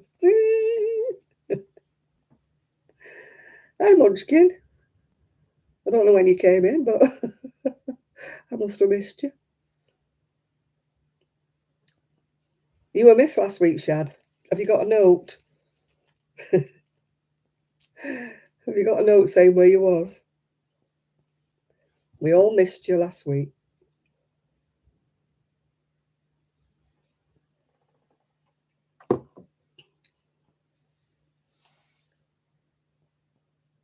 You've been in from the start. Did I say hello to you? If I didn't, I'm very sorry if I missed you. You must have tiptoed in on your tippy toes. I don't know why I've gone hot. Oh, God, I've gone hot. And that is not like me. Maybe it's my flu jab. I had my flu jab the other day. I haven't got a mark, have I? No, she was very gentle. She didn't bruise me. Hear that ding? Oh dear, Colgate ring of confidence. I've tried all them whitening toothpaste. They don't make a bit of difference, do they? They go on the telly, don't they? Get rid of these stains when you use this toothpaste. Yeah, I got told that by the dentist. I did ask not this dentist, when I lived in Prestwich. I did ask how much it would be to have my teeth whitened, and she said the same thing. She said, your teeth are cracking because of your age. She said, you could be in pain if you haven't whitened. It could make your teeth so sensitive, to any kind of heat or cold, so I didn't bother. Oh, yeah, I couldn't afford it when she quoted the price, but that's by the by, isn't it? Did I miss you? I'm very sorry, Munchkin. It wasn't intentional. Oh dear. It's all this talk about teeth, is it? I've got all red, look. Must be my flu jab. Because the fire's gone out now. Well, actually, the fan's still turning a little bit. But you can see the fan. It's still whizzing. Ooh, this way. But the fire's gone out. Menopause. Oh, I wish. Oh, I wish I was young enough for that. It's about, well, I don't know how many years to wait for that. Mm. No, toothpaste is all a load of bumfum, isn't it? I mean, we obviously all use whitening toothpaste and try to pretend it's going to make us teeth go better and whiter and stronger. And you buy the one that's supposed to fill the holes in your teeth and make them stronger, and it doesn't work. Oh, is that where you went, Shad? You went fishing? Okay, okay.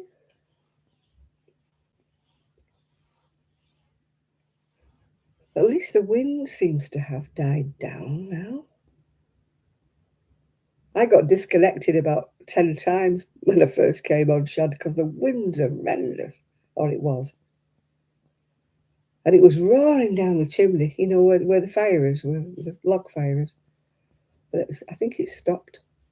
It's all gone very quiet. Even the dogs have gone quiet. I think I told you, didn't I? Trixie deserted me. Normally, when I look after her overnight, she comes and sleeps on the bed. She didn't come in last night. She slept on my recliner. She made a big bed with I got a shaped cushion for my back. Yes, like that shape. It's like a T shape. And she'd made it into a big bed. And she must have got really comfy because she slept on that all night. Yeah. And she'd pulled the blanket down as well. That's why she's pulled holes in it. Well, not holes, she's pulled loops on it. Because she pulled the blanket down and had that wrapped round her as well. So she must have made a cosy little nest and decided to stay there. I mean, Rosie always sleeps on the sofa in here when they're not here. When they're here, she goes upstairs with them. When they're not here, she stays down here with me. So I was deserted last night. My little Trixabelle didn't want me. I wonder if I can do any more crochet. I had to put it down because my hand was hurting. Maybe I can do a bit more. I've got some polyester trousers on, and it makes my knee slidey. When you put anything on it, it goes slides down. And I forget every time I wear these trousers that they're so slippy and slidey.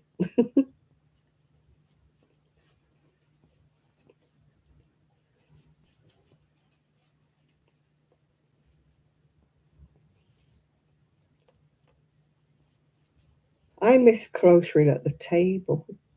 Does anybody else used to crochet at the table? When if you're doing anything heavy, you put your work on the table so it takes the weight. So it's not like on your knee. That's where I used to put it. Can't do that here. I had a much bigger desk, computer desk. There was room for me to have my dinner on it and everything. But of course, my son said, it's too big, too big. What do you want such a big desk for? I loved it. I could do anything on that big desk. I used to have my breakfast on it, my dinner, my tea. I used to put my blankets not blankets, but my big crochet jackets on it and everything like that. But here it's got to go on my knee and then it slides off. Oh.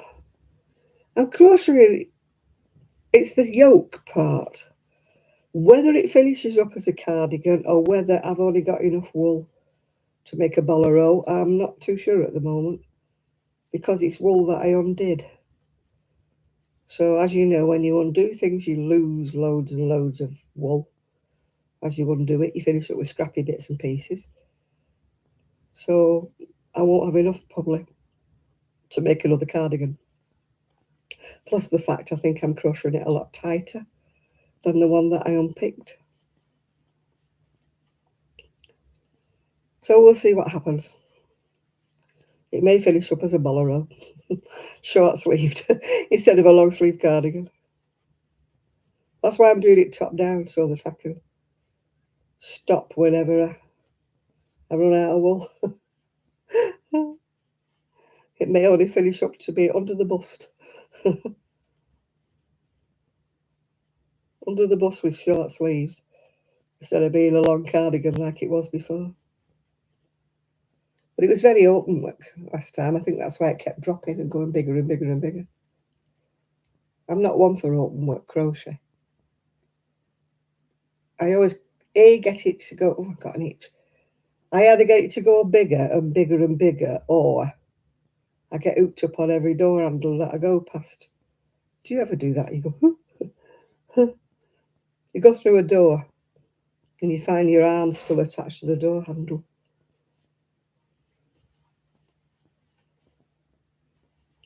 It's like I've got a friend and she always likes these very, very open work cardigans, really, really open work. And she said, oh, that's great, that pattern, Jan. Are you going to make one? I'm like, no. She's like, well, why not? I said, because A, it would drop. Every time you wash it, it would grow. You know, there's no way you can get it to stay in shape. And B, I would get hung up on every door I went past. I've got a lovely sweater that I wear sometimes. It's a Doris Chan pattern. And it's got a great big lacy sleeves. You know, like that, and down. My goodness, I get fast on everything. Yeah, it's bright, very bright pink. I made it to go with a particular dress, but it just grew and grew and grew. And I lost weight, so it really just hung on me. It didn't look very flattering. So I was going to throw it in the charity bin, but then I decided I'd unravel it instead. Try and make use of it. Yeah, it's the top part, you know, you do it. If I can show it how it is. That's the shape of it. There's the raglans going down. Ooh. The computer's flashing at me.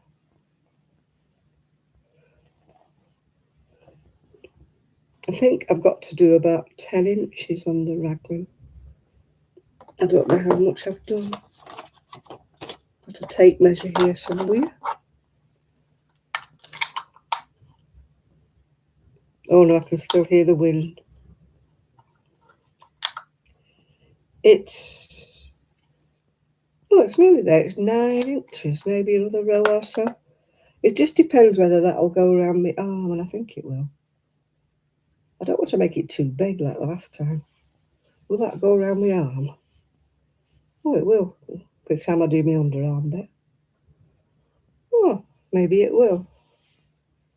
I shall do another row and then I shall divide for the armholes and hope for the best.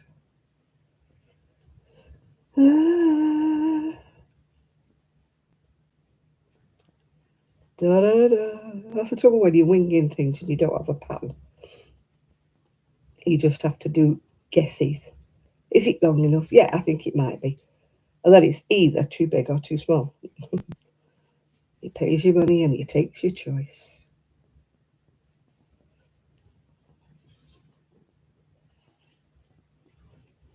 I watched a video by Krista, Secret Yarnery.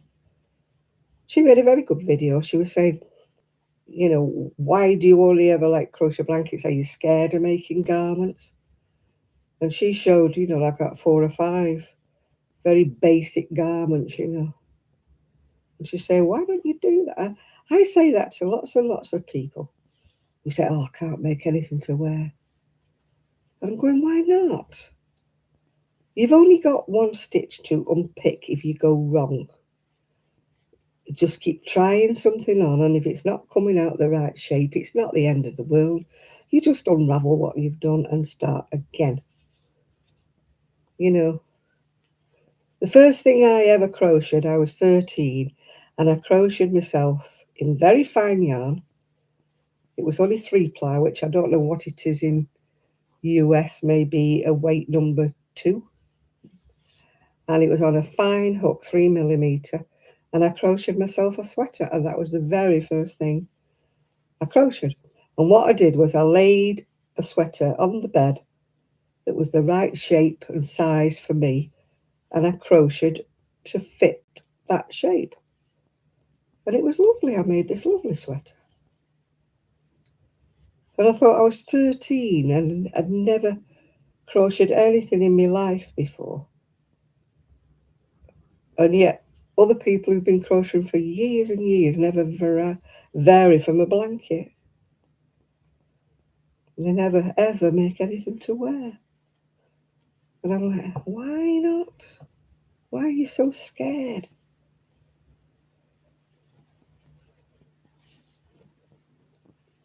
They're like, oh, I can't make a cardigan. Oh, I couldn't do that. I'm like, why not? Do it. Throw yourself at it. There are so many videos on YouTube for very, very basic sweaters and cardigans. You know, just do one of them. I only make garments, you probably realise that. Very, very rare I make anything like a blanket. To be honest, I would be so bored going backwards and forwards and backwards and forwards. There's only so many blankets in this world you can use, isn't there? You make a couple and that's it, really. You don't need any more. Unless you're making them for a specific reason, or for nursing homes, or for elderly people. You know, I mean, I know people who've got about 12 different blankets, and I'm like, God, how many do you need? They're draped all over the house. They have them ladders, don't they, with blankets on. And you're like, you live alone, how many blankets do you need? Oh dear. I don't mind crocheting baby blankets, but cat and dog blankets. But I made that, if you remember that granny square one, 160 something granny squares. Oh, nearly killed me. Plus it was all in pastel colours, which I hated.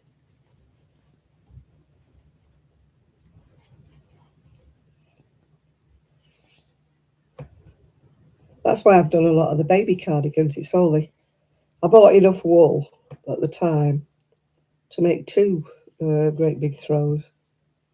And I never made the second one. Because the other one would have been bigger than the one I made. And that was 160 something squares. And the other one would have been about 180, 190 squares. And I'm like, oh no, I can't face that. Can't do it anymore. It's not making the granny squares, it's sewing, well, crocheting all the beggars together, isn't it? Hello, Diane.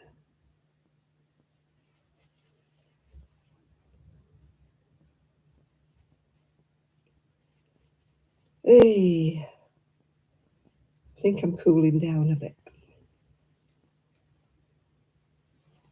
I'm going to try it on when I've done this. I've linking it together now under the arms. I'm going to try it on before I go any further. Make sure that it's not too tight.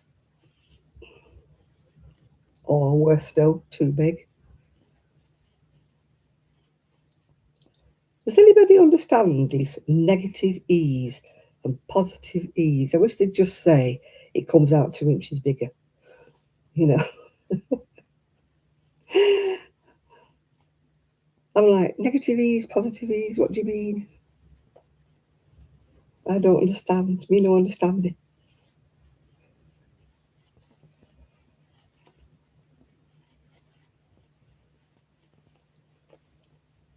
I'm Nearly got it joined together now. Nearly, nearly, nearly.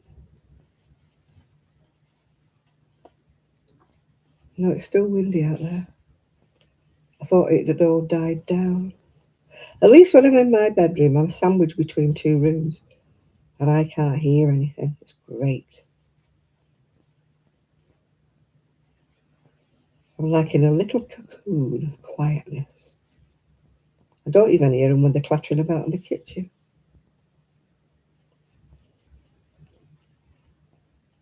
Unless they start really clanking the pots when they're washing up. You know what I mean? When people wash up and they hit every tap. Clang, clang, clang.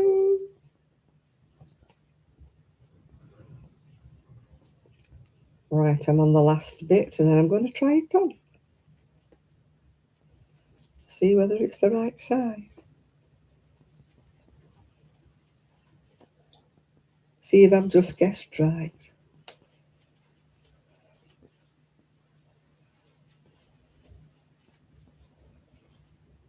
Oh, I watched a lady the other day. She went charity shopping, but it wasn't really charity shopping. It was more like second-hand designer shopping. And she was at this shop in London. And some of the things she said, oh, yes, it's a designer. £280. And I'm like, I wouldn't have paid £280 for it new.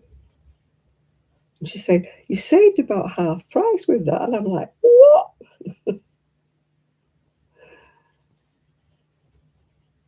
Oh my goodness me. Did you get wet through? Or were you in the car? Mind it, it's better to get wet on the way home, isn't it? I always think that when I'm out on my scooter. If I'm going to get wet sleeves and wet trouser legs, I'd rather do it on the way home. Because at least when you get home, you can either, if you're that wet, you can go for a shower, can't you? And dry yourself off and put some dry clothes on. But when you get wet going somewhere and you've got to sit in your wet clothes for hours on end, it's miserable. I can remember being a teenager and getting my coat soaking wet through, you know, going to the cinema. And we had to sit there in the cinema and you could see steam rising off people's coats, couldn't you? Because everybody was springing wet through because we didn't have cars back in the day, did we? Oh, I think it's right. I think it's okay. Oh, you were in the car. That's lucky, Diane. At least you weren't soaking wet. Oh, why can I never find my other sleeve? I don't know whether anybody else is like that. Or you twist it. No, I've got, that's not right, is it, Janet? Oh, now I can't get out. I can never find my left sleeve. Maybe I should put the left arm in first. Now I can't get out. Oh, El Stupido. That's me. Yeah, I'm such a professional woman, aren't I? Making these professional videos. Right, let's put my left arm in first and then see if I can find the right one to try it on.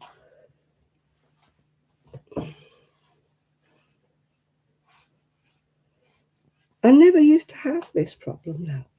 Oh, you're off to bed. Right, good night, Sophie. Where's the sleeve? Right. I found the sleeve. Oh, yes. Oh, yes, she said. I think you've done a blinder there. I think you've got it right without it being too big or too small. Oh, Janet, give yourself a cornflake. Because it'll go bigger when it's washed. I found that out with the other cardigan. It went bigger and bigger and bigger and bigger. It started off all right. Ugh. Now I can't get out of it. Now, they always go baggier when you've washed them, don't they, crochet? I think it's just the nature of the craft. Knitting doesn't. But crochet always seems to go relaxed. Right, I'm on the bit where you join it all together now. There we go. Whew. How big's your ball, Janet? Oh, it's still got a bit of life left in it. Yeah, your right arm in, your right arm out. That reminds me of my wedding day. My aunt, she was a big lady, much bigger than her husband. I don't know, it depends how much wool I've got, Diane. She was much bigger than her husband, and she was moaning that he hadn't asked her to dance. My uncle wasn't much of a dancer, but he got her up on the dance floor for a waltz. As he got her up on the dance floor, the band changed to doing the hokey cokey, and she got caught up in the middle of it. Oh, hokey cokey cokey. She was livid. She didn't speak to him for the rest of my wedding. She had a face like thunder. And everybody kept laughing, saying, "Have you seen Anna's face? Have you seen Anna's face?" My Uncle Wilf. Oh dear, poor soul. He wasn't to know the band was going to start changing him from a waltz to hokey cokey. And she couldn't get out of it because people held around either side of her. Hey, hokey cokey cokey. Have you ever done the hokey cokey or dive into the middle, dive back out again? And then you do your left arm in your left arm out. In, out, shake it all about. God, I haven't done the hokey cokey for years. I think weddings are too posh to do that now, aren't they? The kids used to love it, didn't they? It used to be part of the entertainment at a wedding, doing the hokey cokey and the conga.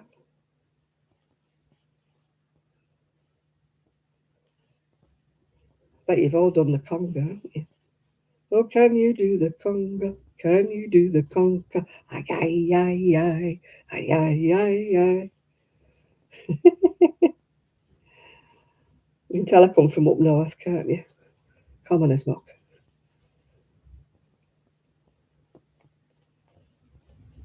I bet you don't do that down in London, do you? Or over in America. I bet you don't do the conga and the hokey cokey.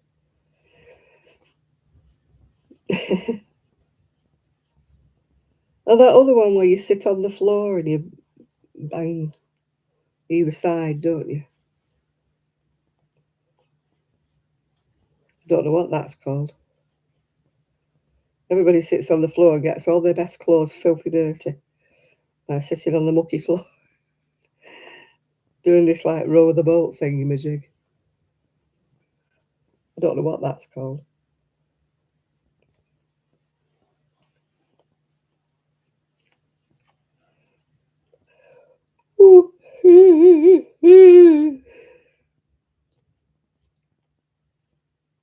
Oh gosh, I can't remember the last time I danced either. It's a long time ago. I do the sort of shuffle in the chair. Kind of the top half of me dances a bit, but the bottom half doesn't, you know. I miss that. I'd love to be able to dance. I miss doing the belly dance. I used to belly dance at one time before my back. I got advised that it would help my back muscles to be strengthened, which it did a little bit. But of course, then my back went 10 times worse and I had to stop. But I did used to enjoy it. It's very liberating doing the belly dancing. It was never designed for men. It was meant for women to dance for women, and it was to help them with, menstrual troubles and childbirth because of flexing your hips and that when you were doing the belly dance. It was never meant to be an entertainment for men. It was danced in harems or harems, whatever you want to call them. Women danced for women.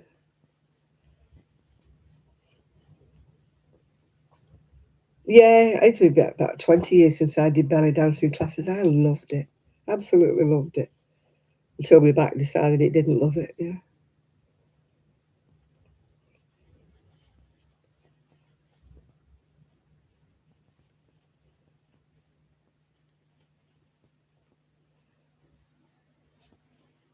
Yeah, I used to have a CD with it all on, but I don't think. No, it weren't a CD, it was a tape, so I don't know where that went. Probably got thrown out when I don't have a tape recorder anymore.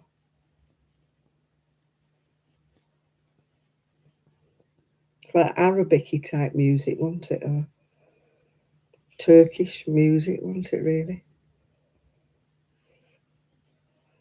Aisha, Aisha, Aisha, my love. That's the only one I remember.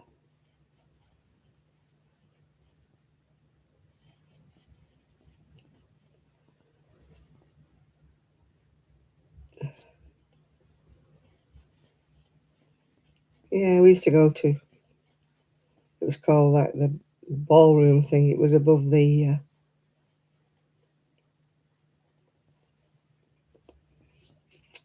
was above the library. It was a sprung floor and everything. They've closed it now. And it was one of the only sprung dance floors. The old dears used to love it. They used to do tea dances and they used to have tribute bands and all sorts used to come there. And yet, the council in its infinite wisdom decided to close it. We used to do Keep Fit there. There used to be the Slimmers World and the Weight Watchers used to use the hall up there. And the ballroom dancers used to, and the tea dancers. And we used to use it for belly dancing. But of course, the council decided to shut it. I think it's actually still there, but it's not open to the public anymore. The library's still there, they haven't pulled that down yet. But the great scheme of things was to pull it all down and rebuild something different in its wake. I can remember moving into Prestwich. Oh, Oops Upside Your Head. Yeah, that's right. That's what it's called. You're right there, Munchkin. And you get all your clothes dirty, don't you? Because you sit there, your hands are filthy because you're patting the floor either side. And everybody jumps, even the oldest of the old dears wants to join in with it, don't they? And they get on the floor and then you can't get them up. Come on, Granny. Somebody get your Auntie Flo up off the floor. She's struggling. Talking about weddings like that reminds me of Peter Kay. He does a brilliant comedy act, doesn't he, talking about Uncle Nobed, yeah. Every family's got one, he says. And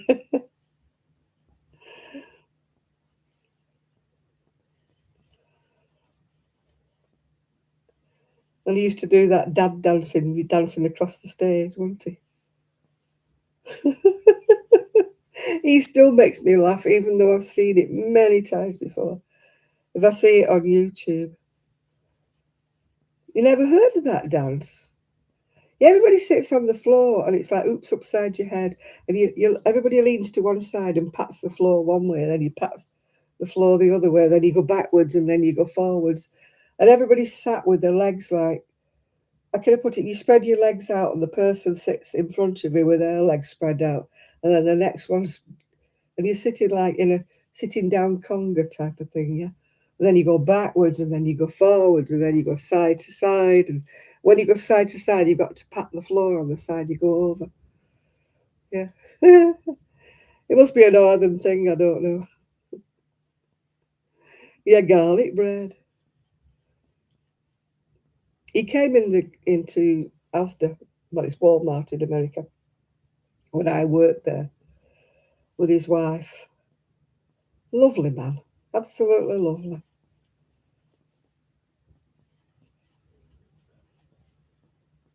Yeah, everybody's dressed up. It's always at weddings and hen do's and parties and that. Yeah, everybody's on the floor getting the dresses all filthy. Yeah, it's usually at the end of the night when everybody's had a few.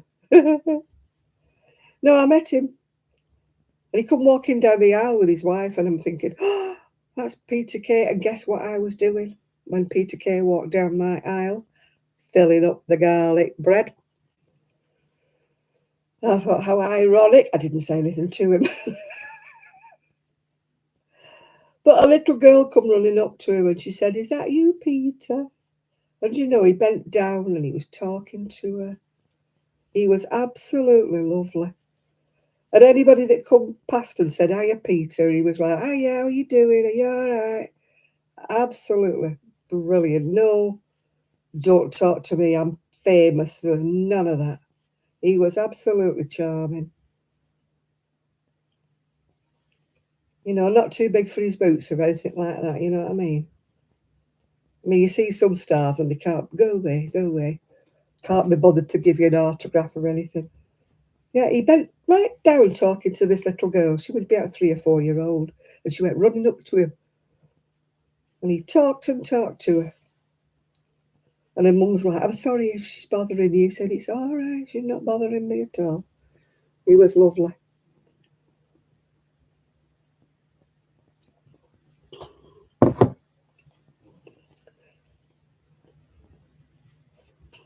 I still find him really funny. I've watched his sketches over and over again on YouTube, and I can still laugh and laugh.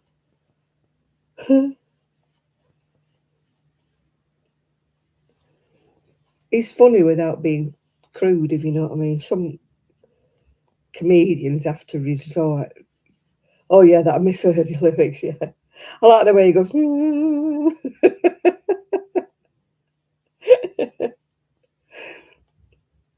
And he's talking about his family. I mean, he talks about his mum, doesn't he, and his granny.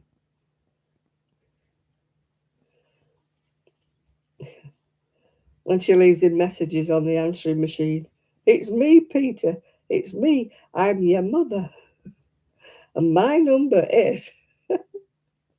Oh yeah, yeah, the nun with the shatterproof rulers. Oh, you may not understand him, Diane, because it's typical Northern English humour, but he is so funny. So funny. He just talks about everyday life, really, you know, the way he sees it. You know, what used to happen when he was at school, like the nuns, you know.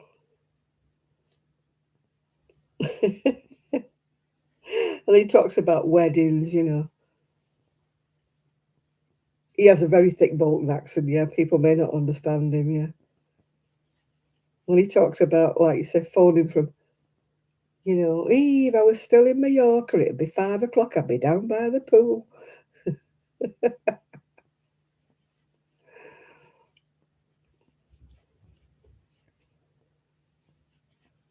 I love it when he does the dinner ladies. "Everybody in, it's spitting, it's spitting.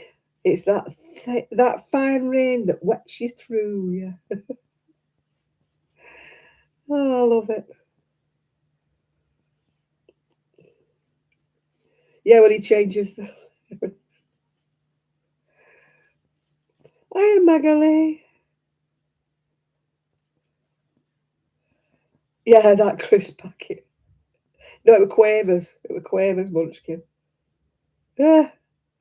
Oh, he is so funny, yeah. The one I find funny in American is Etta May. Etta May. I don't know if you've ever watched her or not. She's from Kentucky. She dresses in these really horrible clothes, yeah.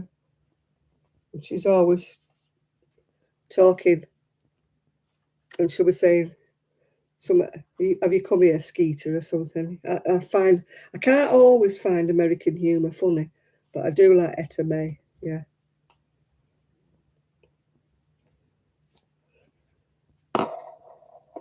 I have Val. Yeah, I know. I went off 10 times, would you believe, Val? 10 times it went off on me. It was my internet connection just kept going. And it was like, "Here I am, no, gone. Here I am, gone. Gone again, gone again." So I wonder I'm here at all.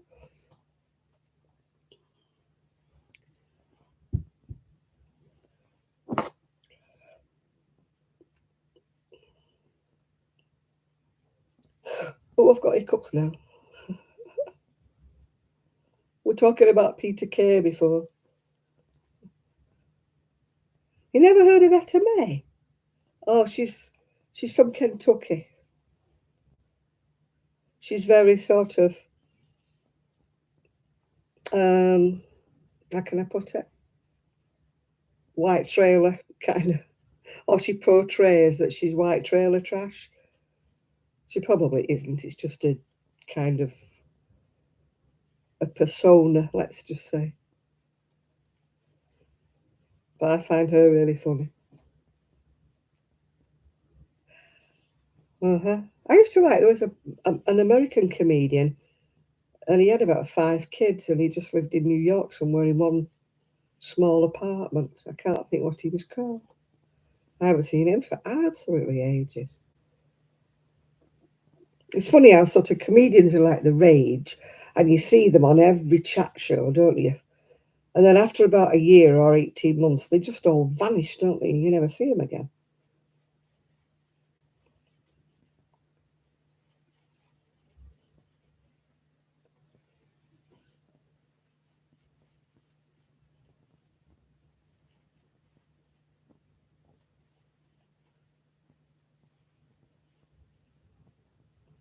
Yeah, a lot of American humour, I can't get into it. It's probably the same with Americans not getting half of our British humour.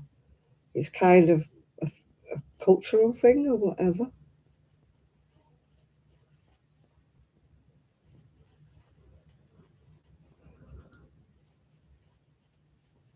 Oh gosh, that wind's getting up again.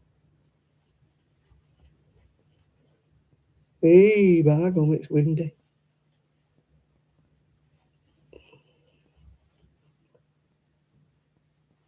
Yeah, there's some comedians I can't find funny at all. The ones that are too blue, I really just can't laugh at them. Maybe I'm old fashioned, maybe it's an age group thing.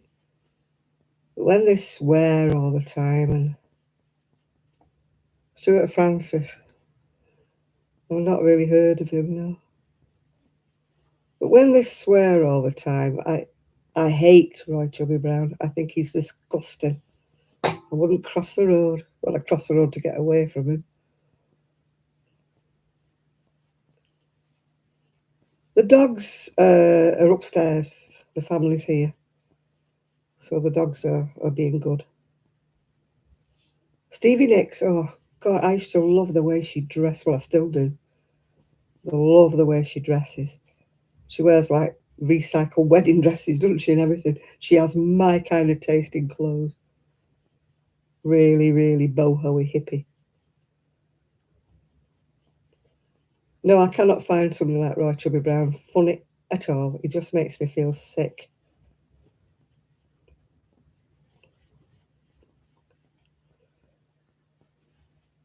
I never liked Bernard Manning either. Thought he was crude. Oh, I used to love those clothes she used to wear. All lace and long and everything. My kind of woman.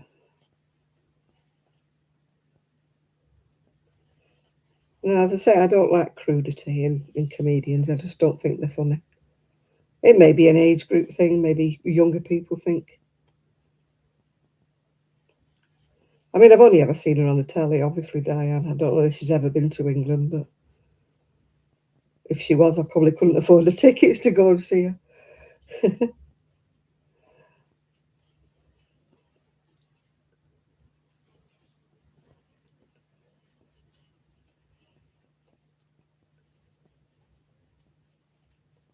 But I used to love her clothes. I used to think, I want to wear those dresses. They were always lacy. Apparently, she used to get wedding dresses that were all lace and stuff and have them dyed. And I used to say, oh, yeah, I want to wear 6 inches of lace round the end of my underskirt and let it show. Yeah.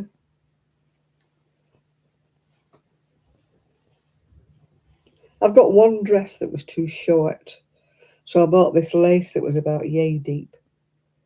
And gathered it up and sewed it round the bottom. And whenever I wear that dress, everybody goes, oh, that dress is gorgeous. Where did you get it from? And I thought it was just, I'd ordered it from a catalogue. And when it came, I was going to a wedding. And it was too late like to send it back. And I needed it for the wedding. And it was just under my knee. And I'm not one for short skirts. To me, that was short. And every time I wore it, it seemed to show my knees when I sat down, and I couldn't. I wore it to that wedding, and then I never wore it again. So then I got this lace. It must have been about 10 inches deep, this lace.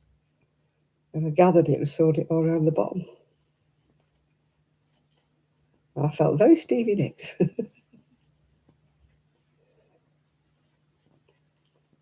Well, she will be. She's about my age, yeah.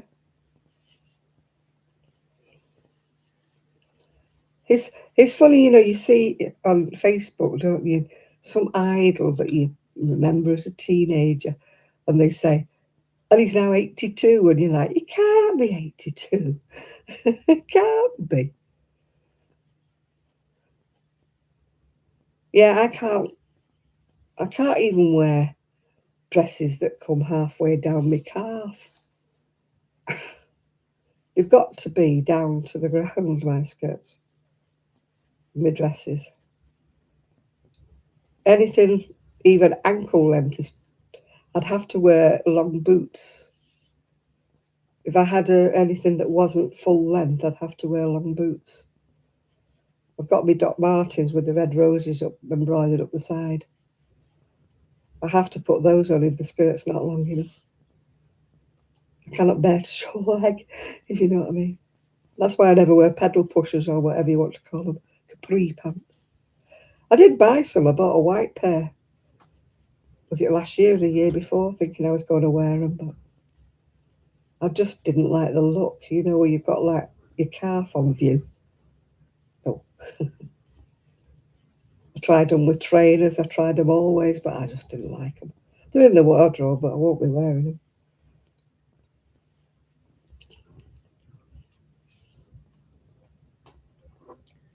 them. Not like our 92-year-old, is it, Val, with the skirts? Really? Oh, bless her, she wears the skirts no longer than her knees. And she's 92, I think, 92, 93. And she wears, well, they look short to me. They're probably not short to her. Oh, I wear leggings under everything. I've lost so much weight that most of my trousers are too big. So I can fit leggings underneath my trousers. They're that polyester crimpoline trousers. I'm too cold. Because I don't wear, tracksuit bottoms or jeans. I don't wear them. I have to wear what I call slacks, like tailored pants. So I always have leggings underneath them. And my dresses, my long dresses, I've got leggings under.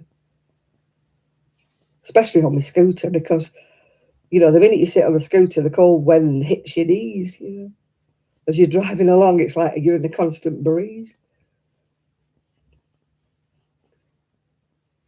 I have a big apron thing. It's meant to be worn on motorbikes or people in a wheelchair, and you put it round. It's fur-lined on the inside and waterproof on the outside. And it stops the wind. I wear that over the top of me on my scooter.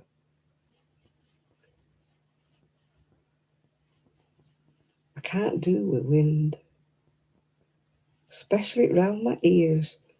I've got a lovely pair of like furry head things. It's just an Alice band with these fur ears on either side. I have worn those and worn those. They were a Secret Santa gift from one of the girls at the knit club. And honest to God, they've never been off me. Never been off my body. Because if you wear a hat, it flattens all your hair down and makes a mess of your hair, and you have to comb it all when you get wherever you're going. But this little Alice band just fits on top of my top knot there. And I have these fur ears. The only trouble is when we're going down. Oh, here she comes. Here she comes. Hello, Rosie. Rosie came to see me. The only trouble is when I go down the seafront, there's two scooters side by side.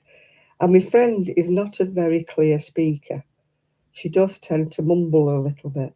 And of course, when I'm wearing my ear things, I can't hear her at all.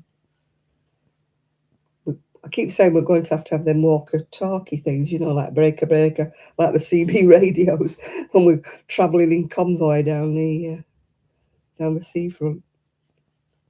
Said we need two-way radios, and I could hear her because she has a habit of scooting off in front of me and carrying on talking, and I keep saying, "I can't hear you, I can't hear you, I don't know what you're saying. Stop it." Yeah.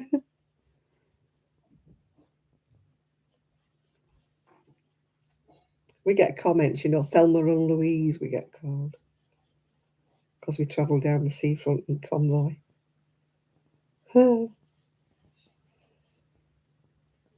Apparently, I'm Thelma and she's Louise. Yeah.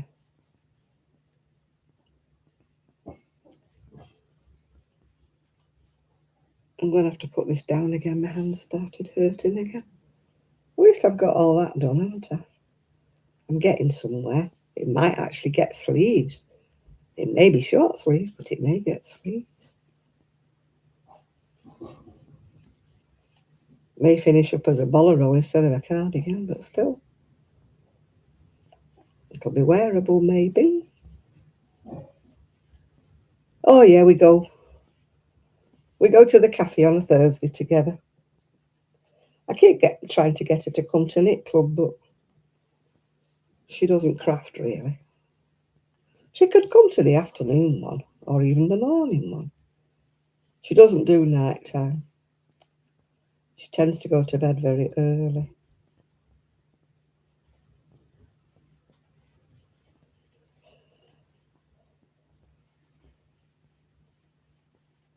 Well, she could come along to the morning one on a Monday at the library.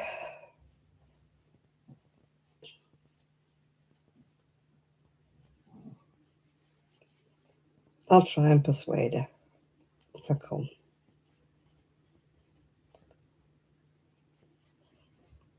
Oh, I keep going wrong. I know I'm only doing trebles or double crochet in America, but I keep losing the thread off my hook. It's because I'm using such a thick hook, it's hurting my hand.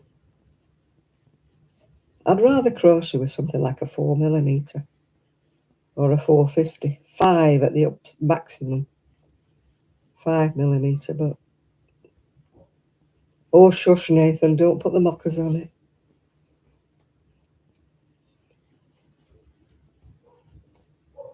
Oh, Rosie's on her bark. No wonder you can't hear her, even though she's in the backyard. Oh, they delivered some sand or bricks or something next door. He's having his driveway done. Oh, God, she went off on one. Couldn't stop her barking. She took great exception to this. It was like a crane, that went across. She did not like that. And she doesn't like it when the horses go by either. There's a stable somewhere near here and the horses trot up our street. Oh dear. I'm going to put this down after I finish this row.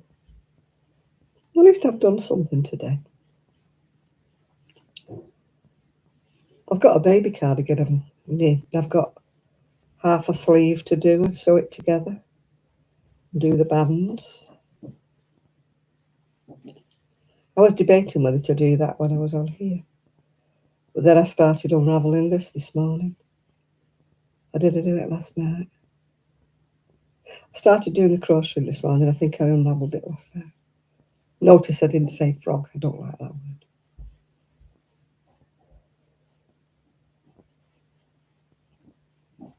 I unpick or I unravel. I'm repurposing my yarn.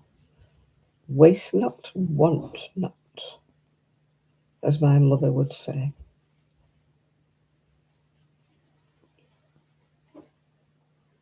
I'm being green.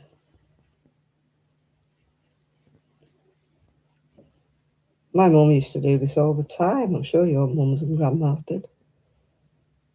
You know, buy things at jumble sales. That was the earlier equivalent of a charity shop or a thrift shop. Take them home and unravel them. Or if they were fabric, unstitch all the seams and use the fabric, the material, as we used to call it. Or as my auntie used to call it, stuff. Don't know why she called it stuff. She never called it material, fabric. She always used to call it stuff. I need some new stuff.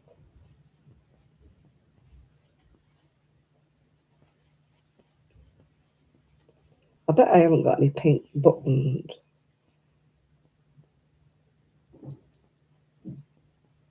Ah, for the Amish horses. Yeah, when Crochet Objet, Maya, I think she's called. No, that's her daughter. Went to was doing on the video. She was overtaking all these buggies and there was loads of them like hitched up outside these stores.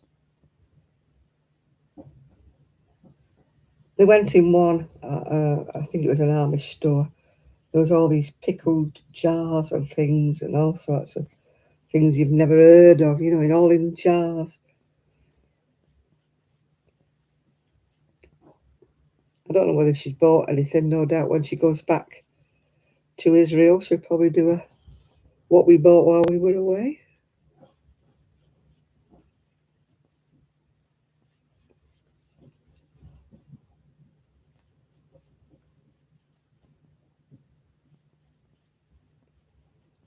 Did you watch Stitch by Mrs. D? She bought a partially completed quilt. Then she had to take more or less sort of take it apart because it still had all the paperwork and because it wasn't finished, it's still all the hexagons still in paper. Anyway, she's pulled it all, well, not pulled it all to pieces, but she's pulled all the paperwork out of it, washed it and that, and she's made project bags with it. I wouldn't have thought, well, I don't make project bags, do I? But I wouldn't have thought of doing it anyway. Oh,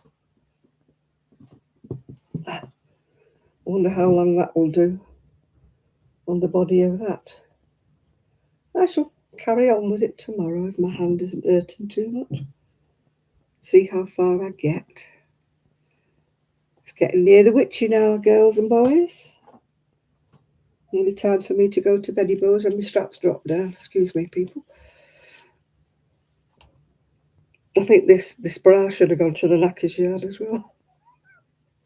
When they've lost all the bant and you finish up with a uni boob, I think it needs consigning to the bin.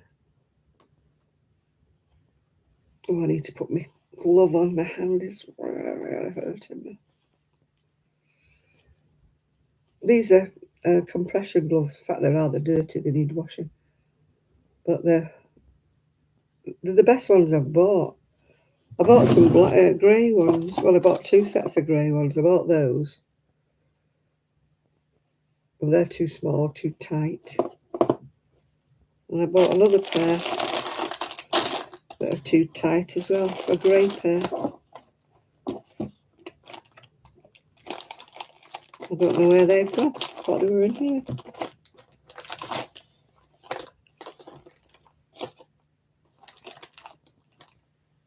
Oh, you're going to beddy bows now, are you, Linda? Huh? I'll be following you very shortly. Well, not in your bed, am I? In my own bed. Yeah, I've got those, but they're too big. I'm forever buying compression gloves and then trying them on and finding they're the wrong size. They don't work. Look at that. I measured my hand for them and they said those were the right size and they are so tight. I can barely get my hand in. I can get them on, but they feel like they're throttling me. Why you've got the grippy bit on the outside of your hand, I don't know. Should be on the inside, surely. But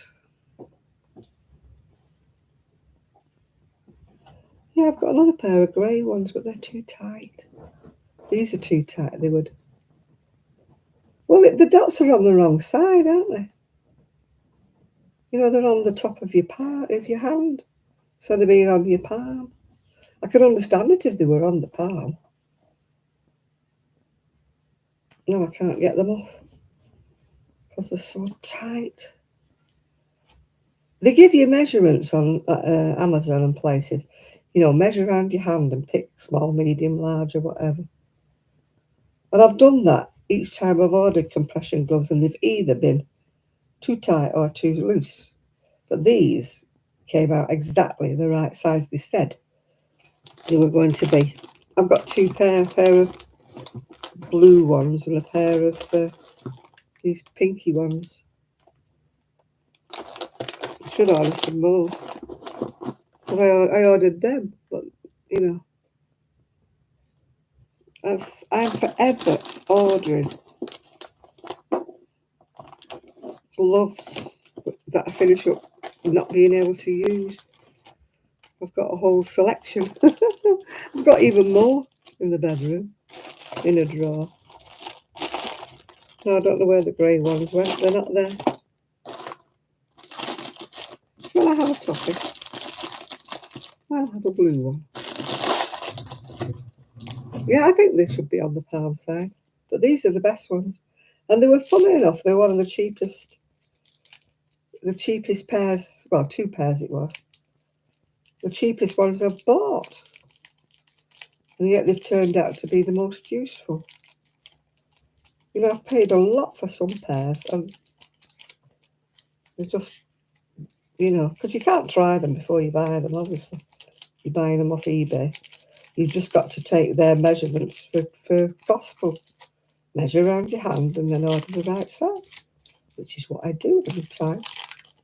But sometimes they come too big and sometimes they come too small.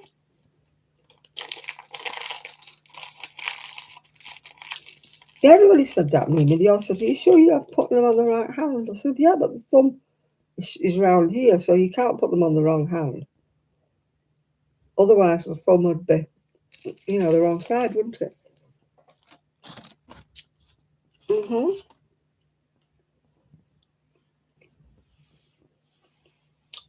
Yeah, it's bedtime now. After my debacle with internet going on and off and on and off and on and off. I'm going to take myself off to bed. I'm really tired and I'm just going to hope I get to sleep. I don't know why, when I've done a live on a Saturday, I seem to be wired, you know, when I get in bed. Stimulating conversation, isn't it, obviously? It wires me up so I can't get to sleep.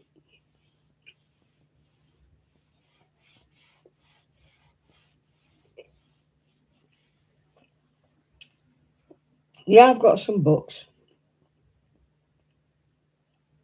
I've got a series of, well, I think there's more than 3, but I've got the first 3 out of a series that I bought in the market.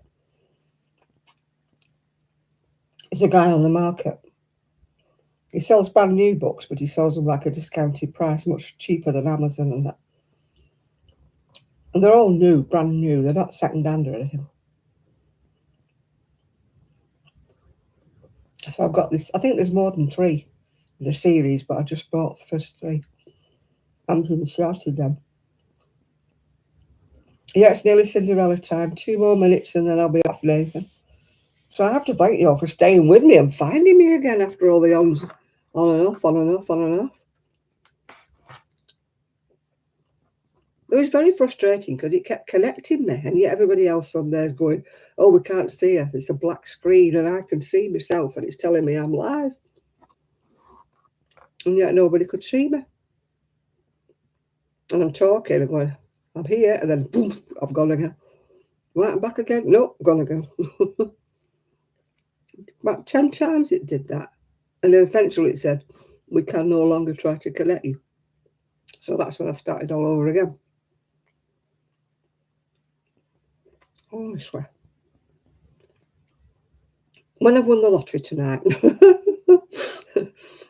if you see me coming flying on with a new camera and a new computer, next week, you'll know I did. But as I won't, I will be here again next week. Same rubbish setup. Same rubbish internet. That is where I will be. Still here. Right, I'm going to go now. After eating a toffee when I shouldn't have done. I'm going to have to clean my teeth now, aren't I? With all the chocolate and the toffee I've just eaten. Otherwise, I'll be visiting the dentist. Right, it is midnight. Time for this old girl to tuck herself into bed. Alone, yeah. As usual. Alone again. Naturally. Who was that? Gilbert O'Sullivan, wasn't it? Right now. And if you get a chance, don't forget Peter Kay and Etta May. Very funny people.